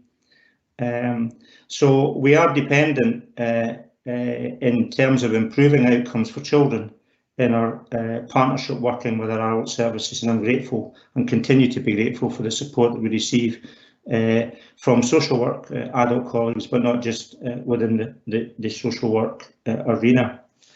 Despite the pressures that we've been under, I'm delighted to report that we've seen improvements, particularly around engagement with young people, which has been a priority for us. And we reflect that in terms of the use of technology, and Ross Drum is with us this morning and can give us some more details if you're interested in that. But also there's been additional support for young carers, additional support from advocacy services, and some support for young people's mental health. And these were all services that have proved vital in terms of how we've responded to the pandemic. One of the other features of the last year has continued to be our working more collaboratively across the Tayside, as well as through a wider consortium across East of Scotland and through our national work. But under Jackie Pepper's leadership, we have been very active participants in the Tayside collaborative work, which has seen a whole raft of different materials supporting practitioners in this difficult area of work. Chronology guidance, professional curiosity guidance, interagency referral guidance, unborn baby protocol guidance, just to name a few, have all been produced in the last year and have been well received for staff. And that's a fundamental responsibility of the committee, is to make sure that our staff are supported and are given every opportunity for learning and development. As Jackie said, we have faced challenges through, as all services have through COVID-19, and I'm delighted that one of the risks that we certainly considered around whether partnership working would be stretched and threatened by COVID has been the reverse. In fact, our partnership working through the work that Jackie referred to, led by Jackie and the Chief Officer Group, to work more closely across public protection partnerships, for the very reasons I mentioned earlier, that if risks to children come from adults, then we need the support from the Drugs and Alcohol Partnership, we need support from the Health and Social Care Partnership, we need support from the Violence Against Women Partnership to tackle these issues, important issues, collaboratively. And I'm delighted to report that that's strengthened, and we've got plans to continue to progress with that through and out the other side of the COVID-19 crisis. So going forward, as Jackie said, as we've said many times around this subject, there's absolutely no room for complacency. We need to continue to work in our engagement with families and get alongside families and help them tackle the issues to make sure that their children are safe. We need to continue our engagement with children and young people. We need to continue to support our staff. And on that, there will be new national multi-agency guidance coming out in the next few months, and Jackie Pepper and others have been heavily involved in the development of that. So to end, it's been a busy year, but an exciting and an enjoyable year in terms of our achievements, but nevertheless some major challenges that we face because of the rise in demand across the areas that I've mentioned. We're more than happy to take questions or comments, and as I've mentioned, Ross Drummond's with us this morning as a lead officer, who'll be able to provide perhaps some of the more detail if you're interested in that. Thank you. Thank you, Jackie. Thank you, Bill, for that comprehensive and engaging and positive introduction, but with the indication of a definite trend towards rising demand. I'll take questions now, and the first question is from Councillor Barnacle. Mike. Thanks, Vice Convener. I've got two questions, one of which was alluded to by Sharon Johnston in the previous report, and Bill mentioned, which is in the report, the trio of risk, which I've noted sees increasing levels of non-engagement from families. So the first question was, is there anything Bill wants to add to how we can counter that? And the second question relates to, in the report it talks about the number of child concern reports has risen for the third year in a row, and the number of new registrations on the protection register has been generally increasing over the last 5 years.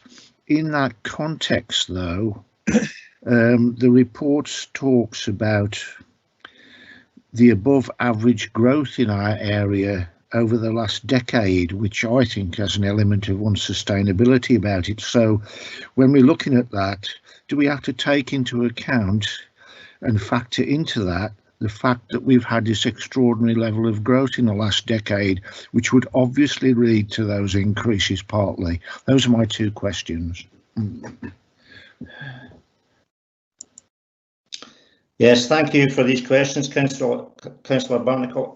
I think to answer your two things, to answer your first question, I think, as we've already referred to, the only way that we will improve the health and well-being of children is to work in partnership, and we are grateful for the support that we receive on a day-to-day basis through adult colleagues and Health and Social Care Partnership, social work and health colleagues working on the issues that affect parents, which in turn affect their children and their ability to provide their children with their well-being needs. I think one of the issues about the non-engagement is we have been focusing with our staff on how do they get alongside and work with families, and we've certainly put in quite an additional element of training to that, and I mentioned the guidance that we've developed also for staff. So I'm not necessarily saying today that we have an increase in parents who are non-engaging. What we have is a much greater awareness Yes. of that issue and how we tackle that issue. And that's through upskilling the staff to work, not just social work staff, but all agencies who are working with those families, and to recognise if they're not engaging with us, what are the different strategies we can employ and work with other colleagues to employ to try to address that issue. Yeah. I'm not sure if Jackie wants to add anything to that. Thank you, Bill. I can see that Jackie wants to come in. Thank you. I would just like to echo what Bill's been saying about identification, because there's been quite a bit of work to enable practitioners to identify those families who might be disguising that non-compliance, as we would call it. So on the face of it, they look as if they're complying, but behind the scenes they're not. And that's come as a result of some of our learning from significant case reviews and some national work as well. So it is about identifying those families that we would need to reach into in a different way. And really just to also add to what I was saying earlier, that I think the key areas that we want to take forward as part of the Tayside Collaborative and under Priority Group 5, and you'll see it in this report in terms of the work of the Child Protection Committee here in Perth and Kinross, is we have to find better ways of supporting families at an earlier stage and engaging them differently, so that broad range of family support is one way of if we focus our efforts into that and developing that further, that is one way of stemming the demand that you spoke about in your question. So that's certainly an area that we will focus on, and we see that as part of the new developments under the Perth and Kinross offer, and how we construct that will have to be designed in a way in which it meets the needs of those families. So we have to understand their needs and get alongside them in a different way. So we have to rethink the way in which we relate to them. We understand their needs and we design our services differently. And I think that will be right through the system, from earlier intervention right through to how do we support children who we know that are at risk. So it is a lot of work, a lot of rethinking, but a lot of that will be about staff development, focus on our workforce across the piece, and how we change the way in which we contract with families. Thank you, Jackie. Do you want to follow up at all, Mike? No, that's fine. It was just the correlation in the second question between the increases in cases and the actual level of growth. I mean, inevitably there will be increasing cases if you go for a certain level of growth, but I'm not sure that the report actually addresses that, if you know what I mean, in relating the two together. That's the point I was trying to make, really. Okay, thank you. Move now to Councillor Ros McCall. Thank you, Vice Convener, and I just want to apologise to yourself and the convener for not getting the names right in the last load of questions. So apologies, Vice Convener, on that. And thank you for allowing me to speak to Jackie and Bill. Fantastic report as usual, guys. Thank you. I want to just go to page 56 and point 17, which refers to as a direct result of the containment measures taken for COVID-19, we've seen a 20% rise in children on the Child Protection Register. Obviously, we're not out the woods yet, so are we anticipating that staying as a stagnant 20%, or are we possibly looking at increases coming forward for however long this goes on for? And just a wee follow up on that, you're talking about multi-agency work, and there's opportunities that you've taken. Can you give me an indication of what that sort of work is and how beneficial you think it's going to be in reducing that number? I hope that made sense.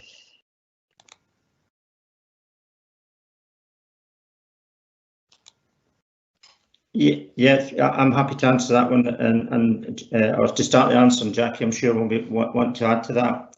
I think in relation to what we've been doing successfully, I think one of the things that we have developed has been a much greater use of technology. and we're looking at the moment across the public protection partnerships of how we can consolidate arrangements. We were forced down the road of technology through COVID-19 for a time in relation to how we maintain contact with families, although we have a very high proportion of families now who are all receiving visits in the way that they would normally do. But what we've discovered is that the take-up for some meetings, some key meetings, for example, initial referral discussions, case conferences, can be enhanced through the use of technology, and we've had some positive feedback from families and from other agencies in terms of their participation and involvement in some of these key processes, which provides us with a much better and richer picture of all the needs of the children. To just give you a very simple example, if we have initial referral discussions which are digital, we can bring in perhaps teachers, perhaps health professionals who wouldn't have been able to manage to attend the meeting otherwise, and get their contribution and get their assessment to build the picture more roundly and more fully. So I think that's been one of the many ways that we've worked together, and what we're trying to do is to, at the moment, consolidate and work out what of the benefits that we found through the crisis response that we want to maintain in terms of our practice for the future.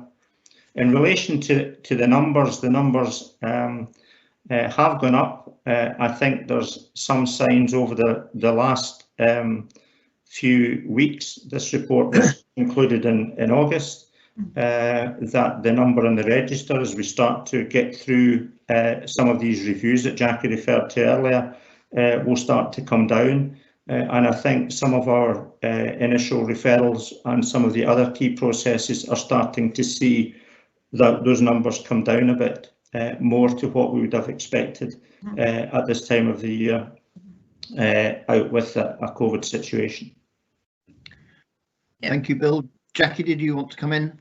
Yeah, thank you very much, Councillor McCall, for your question, because this is an area that we were looking at very closely in the early days, early weeks and early months of the pandemic, because we were aware that the protective factors, the protective arrangements that's provided by schools and early years settings, without those being operational, it's very difficult to see children in that environment, and therefore very difficult to remove children from the Child Protection Register when you've got that rounded view of how the family and how the child's doing.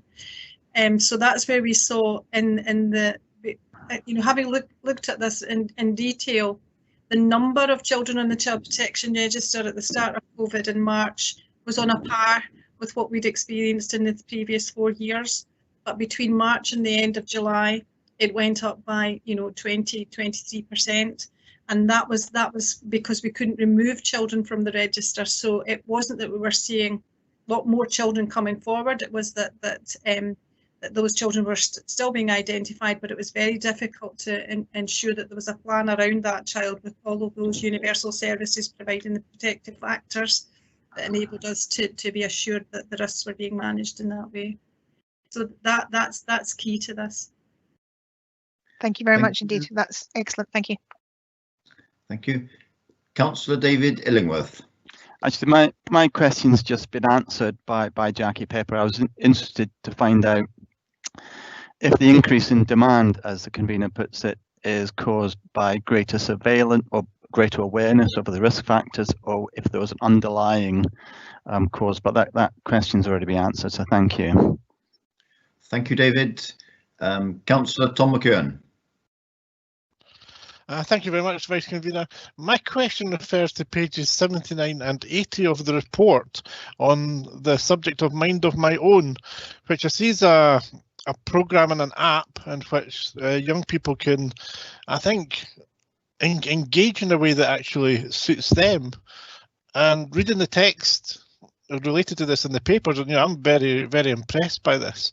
One bit it says a means by which children and young people can still ensure that their voices are heard and listened to. That's a great thing. One part of it though, on page 8, this blue table, and the reflection I have looking at this blue table is I don't understand it at all. We have these statement types in the first column, and then we get the number of different times that those statement types have been messaged on or asked about or communicated about using this app with the children and between themselves and between their workers.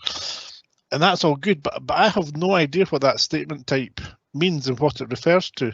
I'm sure it means lots to the officers and to people who use this and the professionals involved in this, but I cannot make anything of that table, and I'm wondering if that's something that could be councillorified for Yes. full council. Yes, thanks. I mean, because I think it's a great thing. Reading the text and the different bits of it, I'm actually very impressed by it. Yeah, thank you for drawing our attention to the work of the app, and we take genuinely your feedback. If the table's not helpful, then we need to go away and try and explain that. And I'm hoping that Ross Drummond, who's with us this morning, might be able to take you through it in a wee bit more detail than I would be able to explain. But grateful for you for drawing your attention to what has been a very positive tool for us in terms of, as I said, the important area of making sure that children's voices are heard. If I might just come in very briefly, Councillor McEwen, the statement type is really referring to all sorts of different aspects of meetings or decisions or things that children are involved in that they want their views to be taken forward in. And that might include my social workers coming to visit me tomorrow, and I want to tell them something that is going to be very difficult for me to bring up, but I'm going to send them a message via the app, just as an opener for that discussion. So it provides all sorts of opportunities in that way, and I wonder. It's certainly something that's been very successful for us, for children who are looked after, children who are on the child protection system, but also for children with additional support needs in terms of their individual planning. So I wonder if it might be useful to have a demonstration of that app for any elected member that was interested in that, so that they can see how it works in operation, and even some of the young people to describe how that's worked for them. Personally, I think that would be a great idea, because I do think this is the way forward to engage with the young. Can I have a supplementary convener to this? The later on in the paper, there is a mentioning of our social media communications using Facebook and Twitter, and it gives us a number of engagements that we've had and how the education team communicates with our own communication team at Perth Kinross Council. But if I was to ask my children about Facebook and Twitter, they would say, no, we use Snapchat, TikTok and Instagram. So I'm just wondering whether going forward that we need to, especially on the background of engaging with young people, we need to engage on their platforms, not the parents' platforms, for want of another way of putting it. Yes, thanks again for that comment. We have Mary Willis for our comms team who sits on the Child Protection Committee, and also we have Brian Hutton from Youth Services and the Children's Rights Officers to make sure that we keep abreast. Those of us that are getting older lose track, but we keep abreast of that. So happily to take these comments on board, and we'll explore that further. Thank you very much. Thank you, Vice Convener. Thank you, Tom. And I think the last question now is from Councillor Fiona Sawa. Fiona. Thank you, Vice Convener. My question is about when a child protection issue occurs within the family situation. I'm just wondering how the two committees, the Adult Protection Committee and the Child Protection Committee, work together to ensure detection and subsequent prevention issues are followed up in a kind of joined up manner.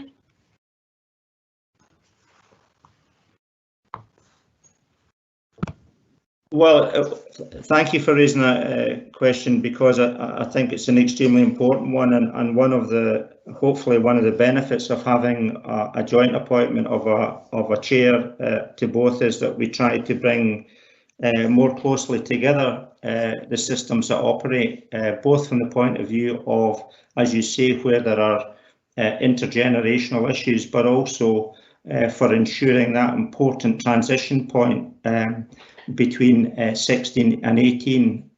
We're making sure that there's no hiccup in the systems that support those very vulnerable young people at that stage.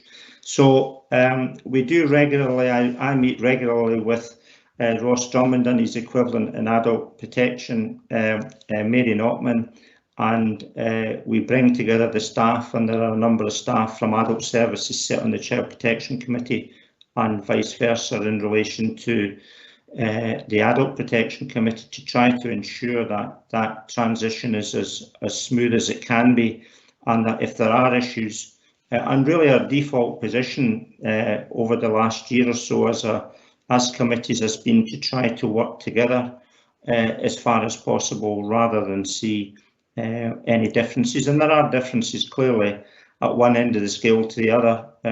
There are significant differences, but where these overlap in the situation that you've described, but also for those young people who are at the cusp of adult services, which are trying to make that as smooth as possible. Yeah. Thank you, Bill. Fiona, do you want to follow up at all? Sorry, Fiona, Jackie. No, I think Jackie was going to go. Sorry, it was really just to emphasise the importance of the developments that have taken place through COVID, and I'm sure Bill would want to endorse this as well, in that what we're seeing is a blended approach using teams to carry out key meetings in relation to both adults and children at risk of abuse, and that the connectivity across all of the services. So some people, like psychiatrists or GPs who would find it very difficult to attend a meeting physically, are now able to attend more readily. So I think what we're seeing is an improvement of engagement across the different services, whether this is for a whole family approach or around an adult or a child. So that's those kind of developments are the kind of things that we're hoping to sustain into the future as well. And there's already work ongoing with our IT colleagues to see how we can do that. Thank you, Jackie. Fiona, do you want to follow up at all? No, that's great. Thank you. It's really reassuring to hear, and anywhere where we can take that holistic and especially joined up between where people transition from child to adult services, I think is brilliant. So thank you for that. Thank you very much. We will now move to comments, and the only comment I see is from Councillor Ros McCall. Ros. Yes, thank you, Vice Convener. I bet you're all glad I'm substituting on scrutiny today. Anyway, I really just wanted to say, as usual, this is an excellent report, everybody. COVID has made massive changes, not only in how we do our work, but how we've actually managed to cope with it. And everything that I've seen and can read in the report is proactive. We're coming up with fantastic ideas. We're embracing technology, as just been highlighted. So I just really wanted to put on record that I think, as usual, you've done a phenomenal job.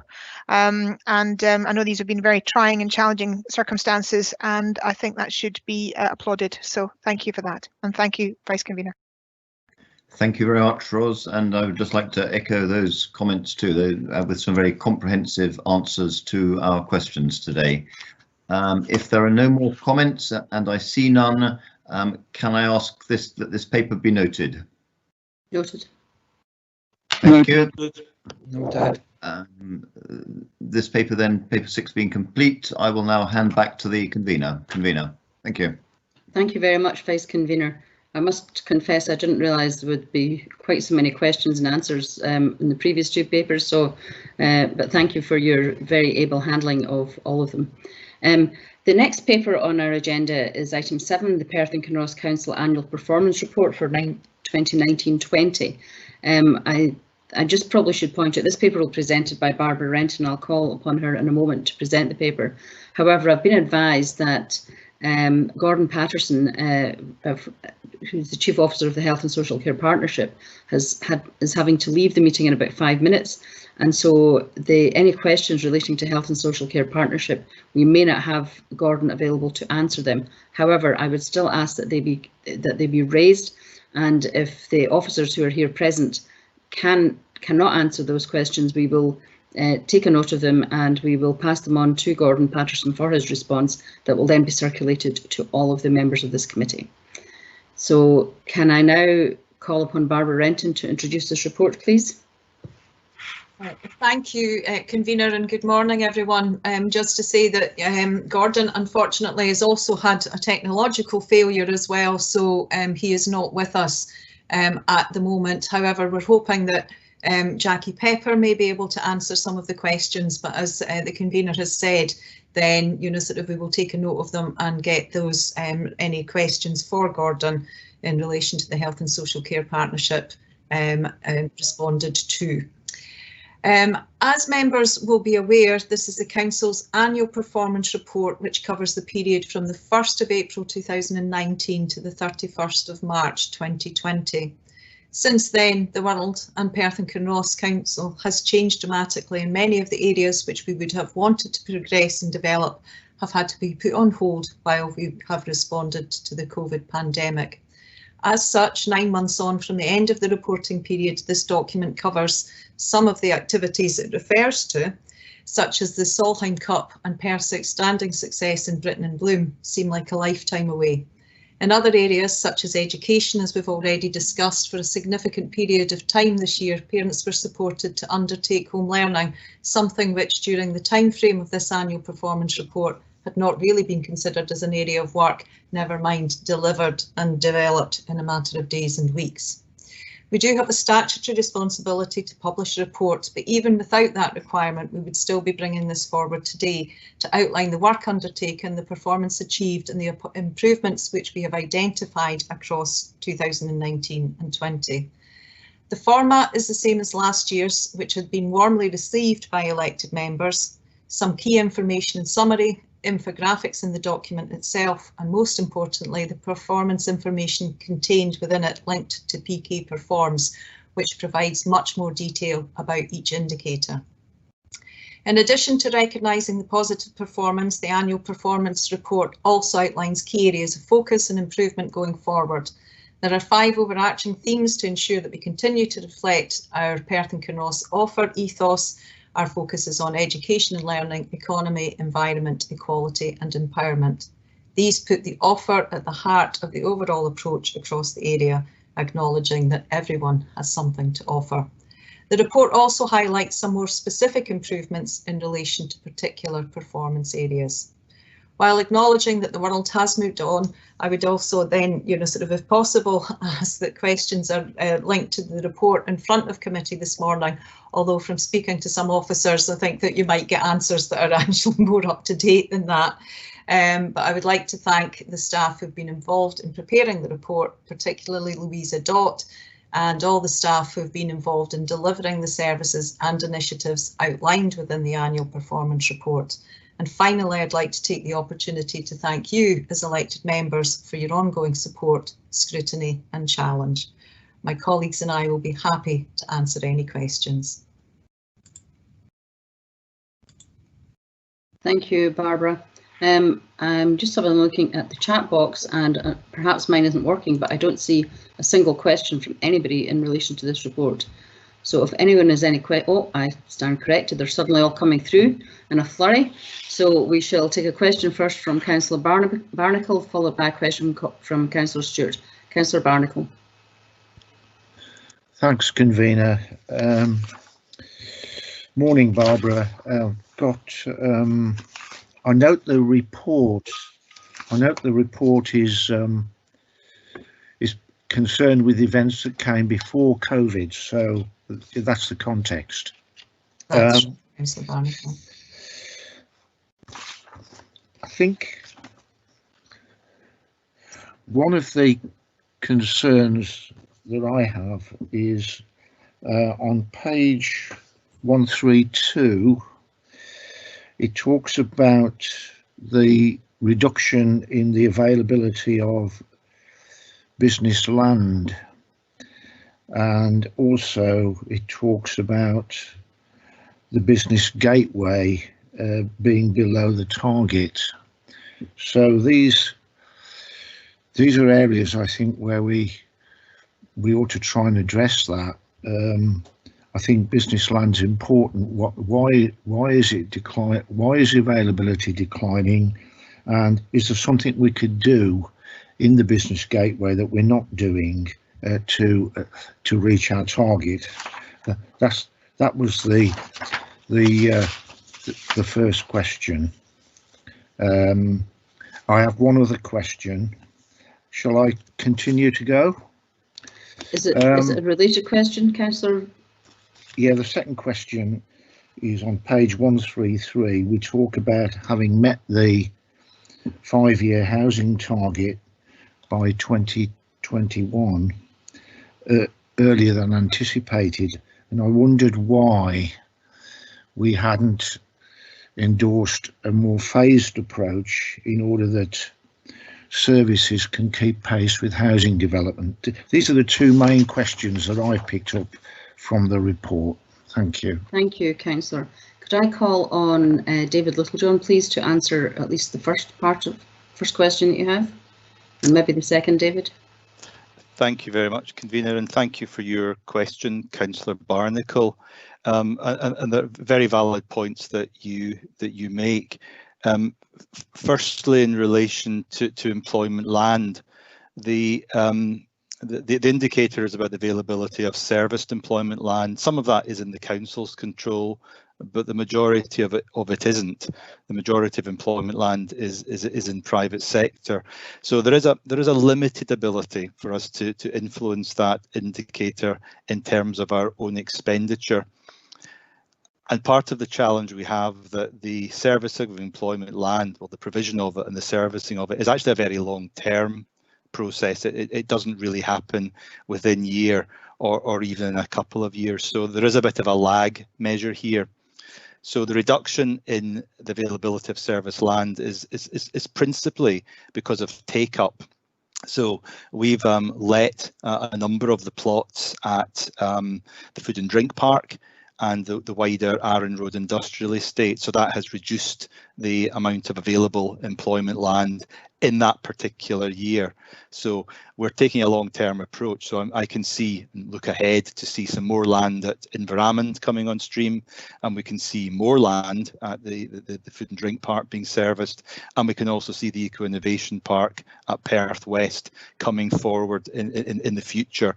But I guess in any one year there's always going to be potentially a dip in performance as the available land is taken up. So hopefully that answers the question, but clearly it's something we monitor, and we need to ensure we have at all times across the whole of Perth and Kinross an available supply of serviced employment land. In relation to Business Gateway, it's a much more difficult situation in the sense that we monitor business startups, but again, it's about personal choice. In any one year, there are more people taking up Business Gateway services, and in some years there are less. So it was 262 in the current year. It was 252 last year. It was 321 the year before, and before that it was 230. I looked back yesterday over the kind of average over 5 years. And it varies between about 250 and 340 at any one time, but it dips and it peaks, and that's a reflection of whether people see alternative advice services. It's whether or not they would prefer to find a job than start a business. When unemployment increases, we actually generally see an increase in demand for self-employment. So it's a difficult indicator to pin down in any one year and make an explanation for it. But again, it's something that we track, and we track it across Scotland, and our performance is still very strong. It's up there along with Angus, actually, as one of the best performing parts of Scotland in terms of business startup, but it does peak and trough. Thank you, David. I think Claire Mailer would like to add to a response to Councillor Barnacle's second question. Claire, are you here? Yes, I'm here. Thank you. Thank you for the question. Yes, in relation to the question in terms of meeting the affordable housing target, the affordable housing target sits within the much wider overall housing target for the area. So in terms of the actual numbers, obviously, the overall numbers within the affordable housing target are smaller. What I would stress in terms of the phased approach, we've got, you know, a big strategic priority in ensuring that we deliver affordable housing within the area, support the delivery of the Scottish Government's target for affordable housing, and also to meet, obviously fundamentally, the overarching priority is to meet housing need within the area. And as you'll see within the wider context of the report, the delivery of affordable housing and indeed additional supply very much has supported us to meet our wider housing outcomes in the area. We've reduced homelessness, we've certainly reduced the impact of homelessness, and we are meeting housing need in the area. In terms of the phased approach and the need to liaise with other services, I would absolutely stress that we liaise very, very closely with other services throughout the council in developing and indeed planning any new build developments, considering what the impacts on the local area are, liaising closely with colleagues, certainly within education and children's services in terms of the schools. So a very kind of partnership approach is undertaken to make sure that all services are comfortable with the timescales and the delivery of all projects and programmes. I don't know, Dave, if you would have anything else to add to that in terms of the wider aspect of the programme. Thank you, Claire and David. I think that's fine. Thanks, Claire. Thank you both. Councillor Barnacle, does that answer your question? Yes, thanks very much. Although I would say that in Kinrossshire we've had a very strong level of housing completions when you look at LDP1 and then following through. So we're already above target in terms of the earlier phasing, but I accept that there has been liaison. It's just that local members have concern about the rate of development and the ability of services to keep up, which is an ongoing concern, but thanks for the answers. Thank you, everyone. May I now call upon Councillor Colin Stewart for your question, please? Thanks, Convener. I think I have two questions plus a supplementary to Councillor Barnacle's. On page 22 of the report, or 148 of our document pack, we've got a paragraph about the community investment funds, a total of £623,000 invested in 127 projects. And I just wondered whether there was any assessment of outcome, but specifically whether there is whether there are better outcomes for this spend for ideas which come from the community, our communities, rather than for the council's general spend. Is that all of your questions, Councillor Stewart, or are you going to ask them sequentially? I'll ask them sequentially because they're on completely different topics. Okay, then I'll call on Fiona Robertson to answer that particular question. Hi, Councillor Stewart. Thanks for the question. You will probably remember that we put a report to SP&R committee back in March about this, and just for the benefit of committee members who haven't seen that report, it does include a little bit of analysis of the last year's spend on the Community Investment Fund, Councillor Stewart. So I think we funded about 30 projects which benefited early years and young people. About 40 projects were green space enhancements and improvements. 21-22 were culture or leisure projects. Around 28, and this probably takes me to the second part of your question, were broader social inclusion projects, and they were all kinds of things. So, for example, putting a changing places toilet facility into the Athol Centre, an outdoor learning experience at Longforgan Primary School, We funded Home Start Perth across a number of wards and LAP areas to do the Baby Buddies project. So a fairly broad spread of, you know, some quite small projects, community-led projects in terms of the amount of money, but really useful seed funding that either enhanced an existing activity or council service or allowed something new to get going. In terms of assessing the impact of funding and projects, or projects I should say, led by the community as opposed to council spend on core services, as I understand your question, Councillor Stewart, that is a very interesting question. I don't think we do have a decent answer to that, or a broad answer I could give you. What I would say is I think it's very context specific. It depends on the issue that the community wants to focus on, depends on the amount of funding, depends on the longevity of the project, and most of the projects funded through the CIF are short-term projects.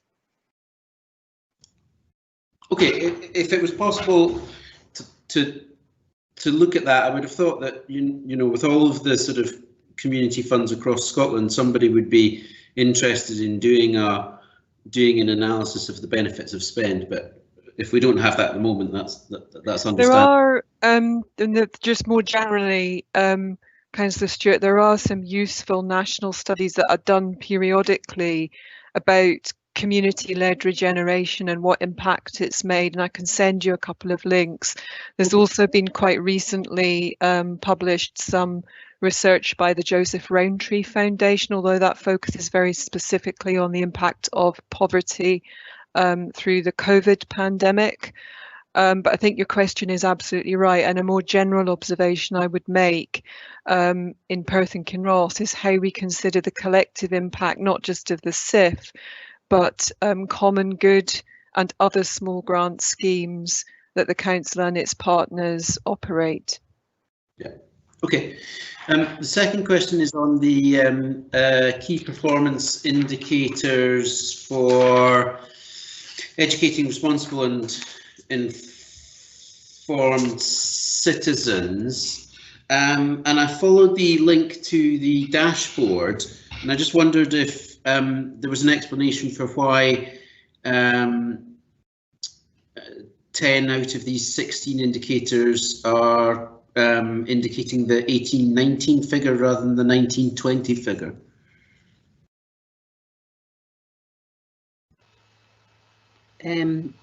Who would like to answer that question, Barbara? I would suggest Louisa Dott. Okay, thank you, Louisa. Or one of the education team, maybe Paul or James. I can't see everybody who's here, so yeah, Paul or James can be here. Thank you. James, thank you for your comment, and if I can call you then, please, to answer that question. Yes, thank you for the question. In general, we would normally include the most up-to-date information, and obviously we have 1920 data for education indicators.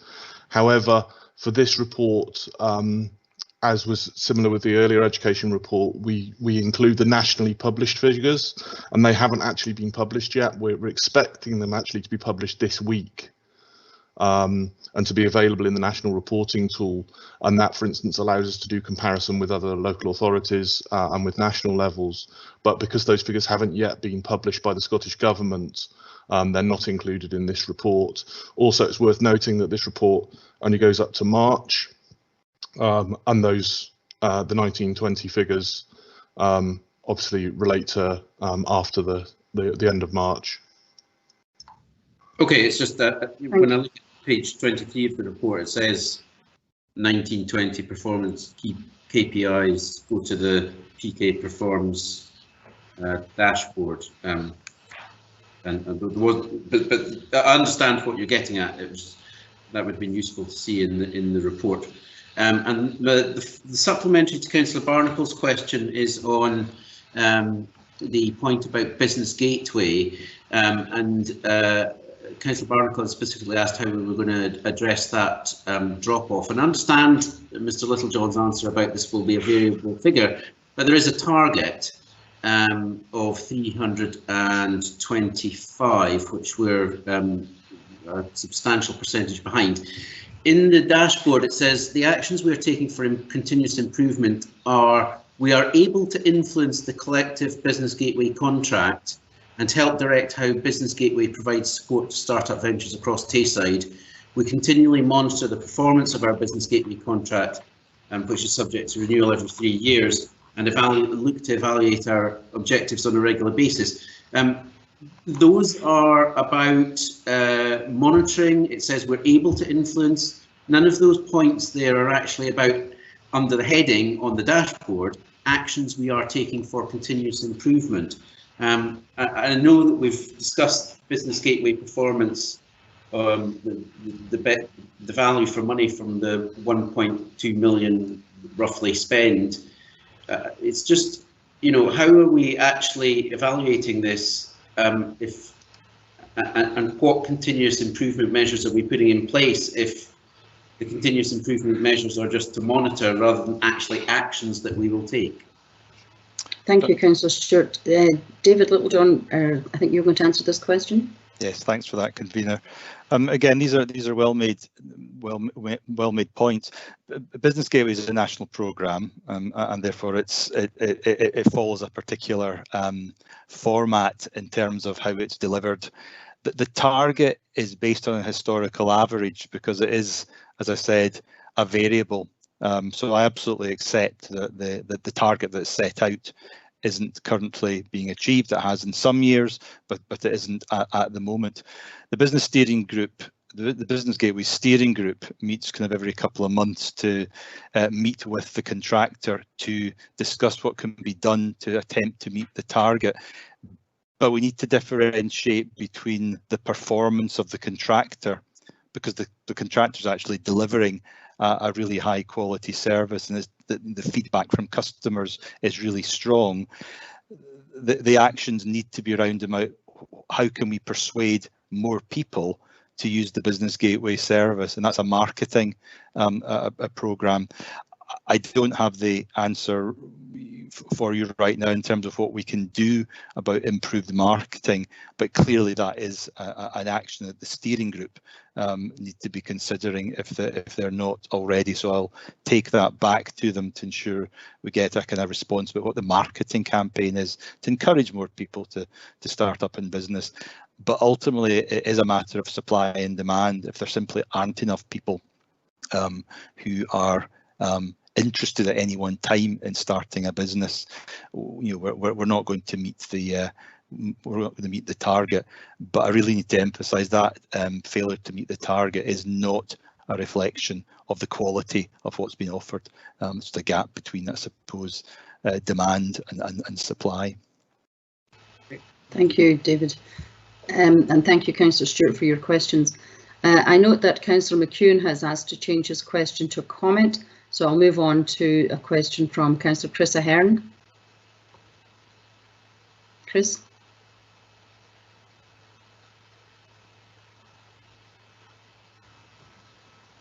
Thank you, Convener. Sorry, I was having trouble there unmuting. Yeah, it's great, a good report. I have a question on page 165 with reduced offending, and this is an annual performance report, and I'm quite surprised. The only thing that's mentioned in the single paragraph there is with regards to the work that's done under the CPOs. Members might not know, but we have structured deferred sentence programs, which we call Right Track in Perth and Kinross, and that's has gained national recognition, as well as the other work in West Bank House with regards to CPOs that go on, OWLs, and the work that we've done with diversion from prosecution. And I just wonder why none of those have been mentioned in the report, as I said before, a lot of those programmes have received national recognition. Thank you, Councillor Ahern. That's a very good question. Jackie Pepper, I think you might be best placed to answer this particular one.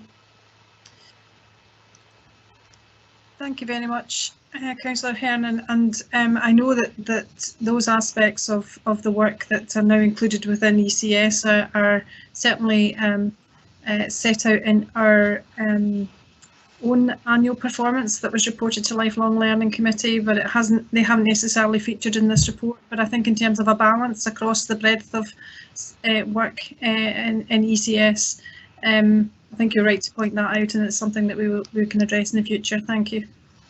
Thank you. Thank you, Jackie. I don't see any further questions in the chat box, so I will go to Councillor Tom McEwen for his comment. And if there are any other comments, if you could indicate now, please. Thank you, Convener. Thank you very much. This is a very good report, and it's a type of report that's essential for the governance and scrutiny of the council services.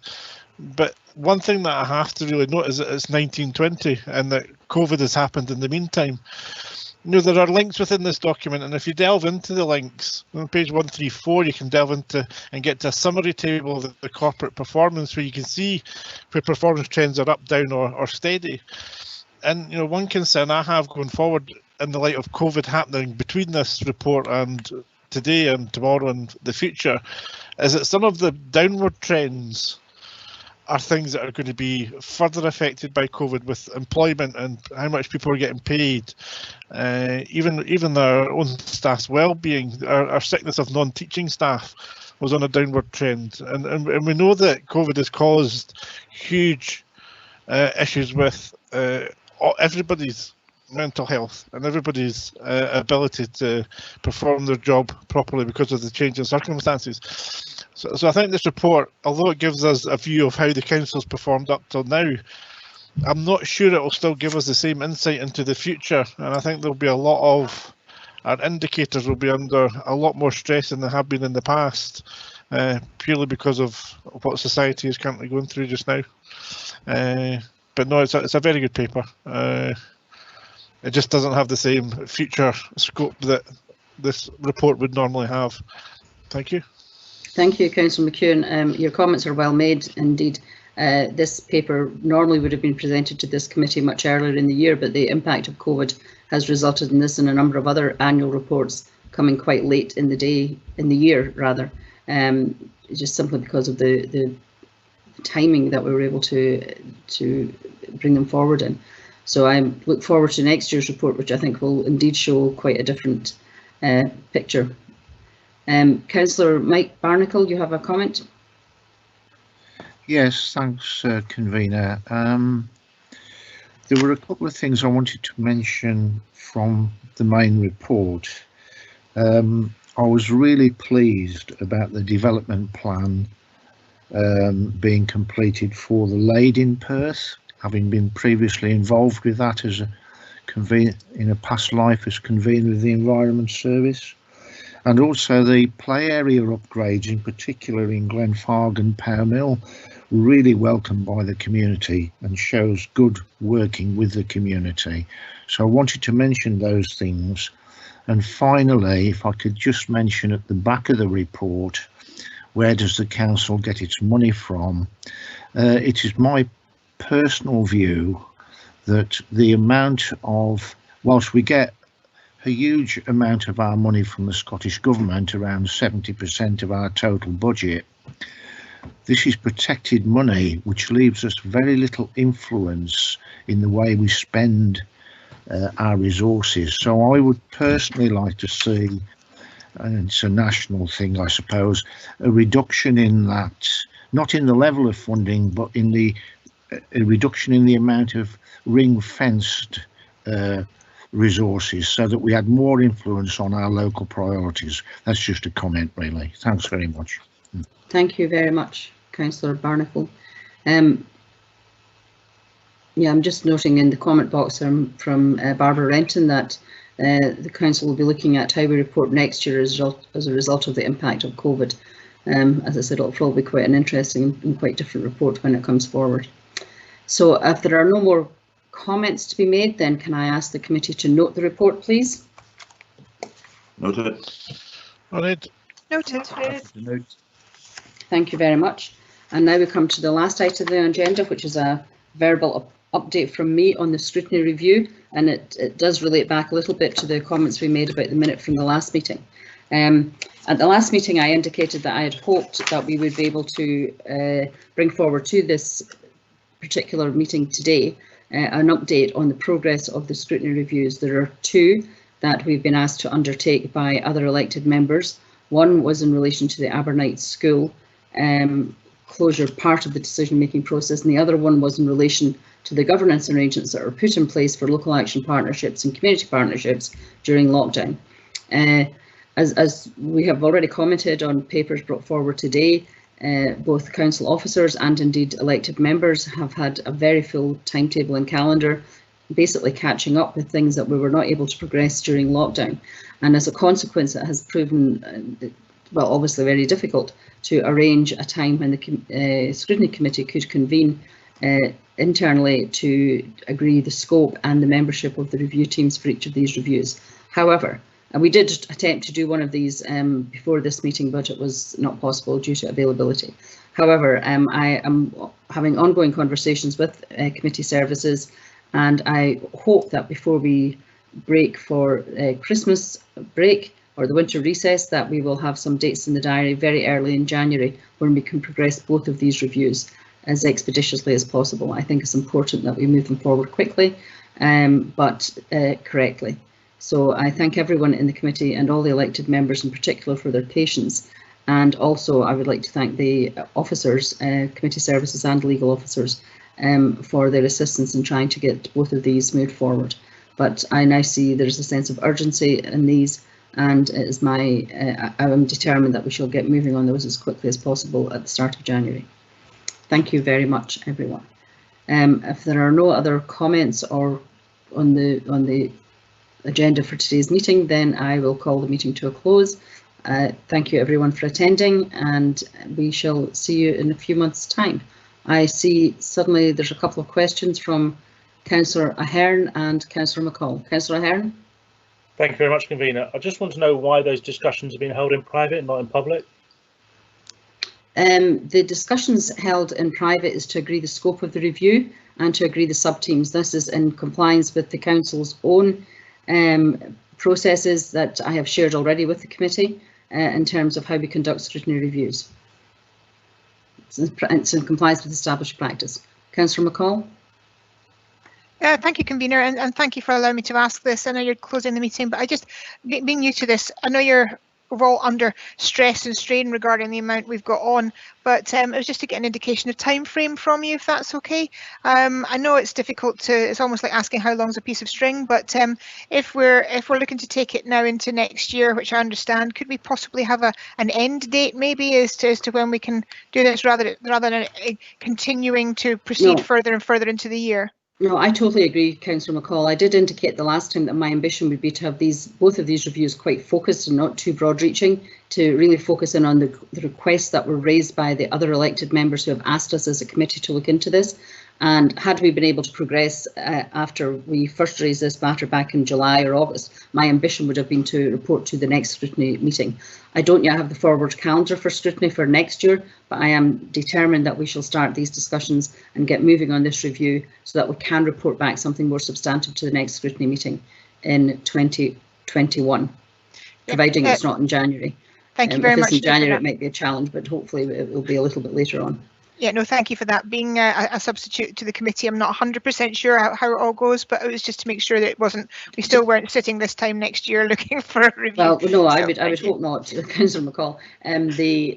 This sub-team will be set up by the Scrutiny Committee that we will all agree on to look at both of these reviews, and we will set a timetable for doing that. Just to set your mind perhaps a little at ease, in relation to the Abernight School closure, myself, supported by committee services, have already held a number of consultation meetings with a number of stakeholders in that particular discussion. So some of the groundwork has been done already, and that will be brought forward to the elected members who will agree to sit on the review group, and then we'll have that as a background, including, and I'm also trying to make sure that appropriate papers and relevant documentation is all available from day one. That is very reassuring. So we can move forward expeditiously. Thank you. Okay, are there any more questions or comments on that particular item? Okay then, well, Councillor Stewart.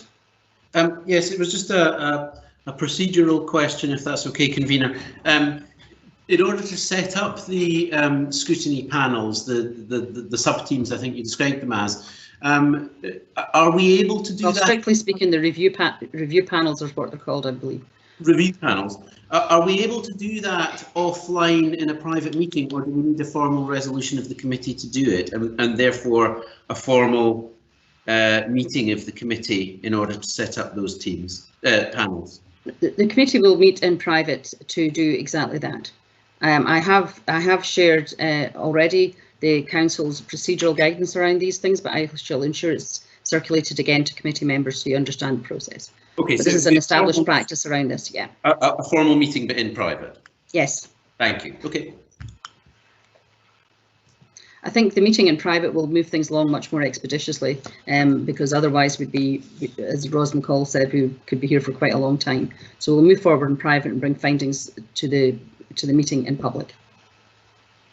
Okay, well, I hope now that concludes all the questions, in which case then I shall again attempt to close the meeting, and I shall wish you all a very Merry Christmas.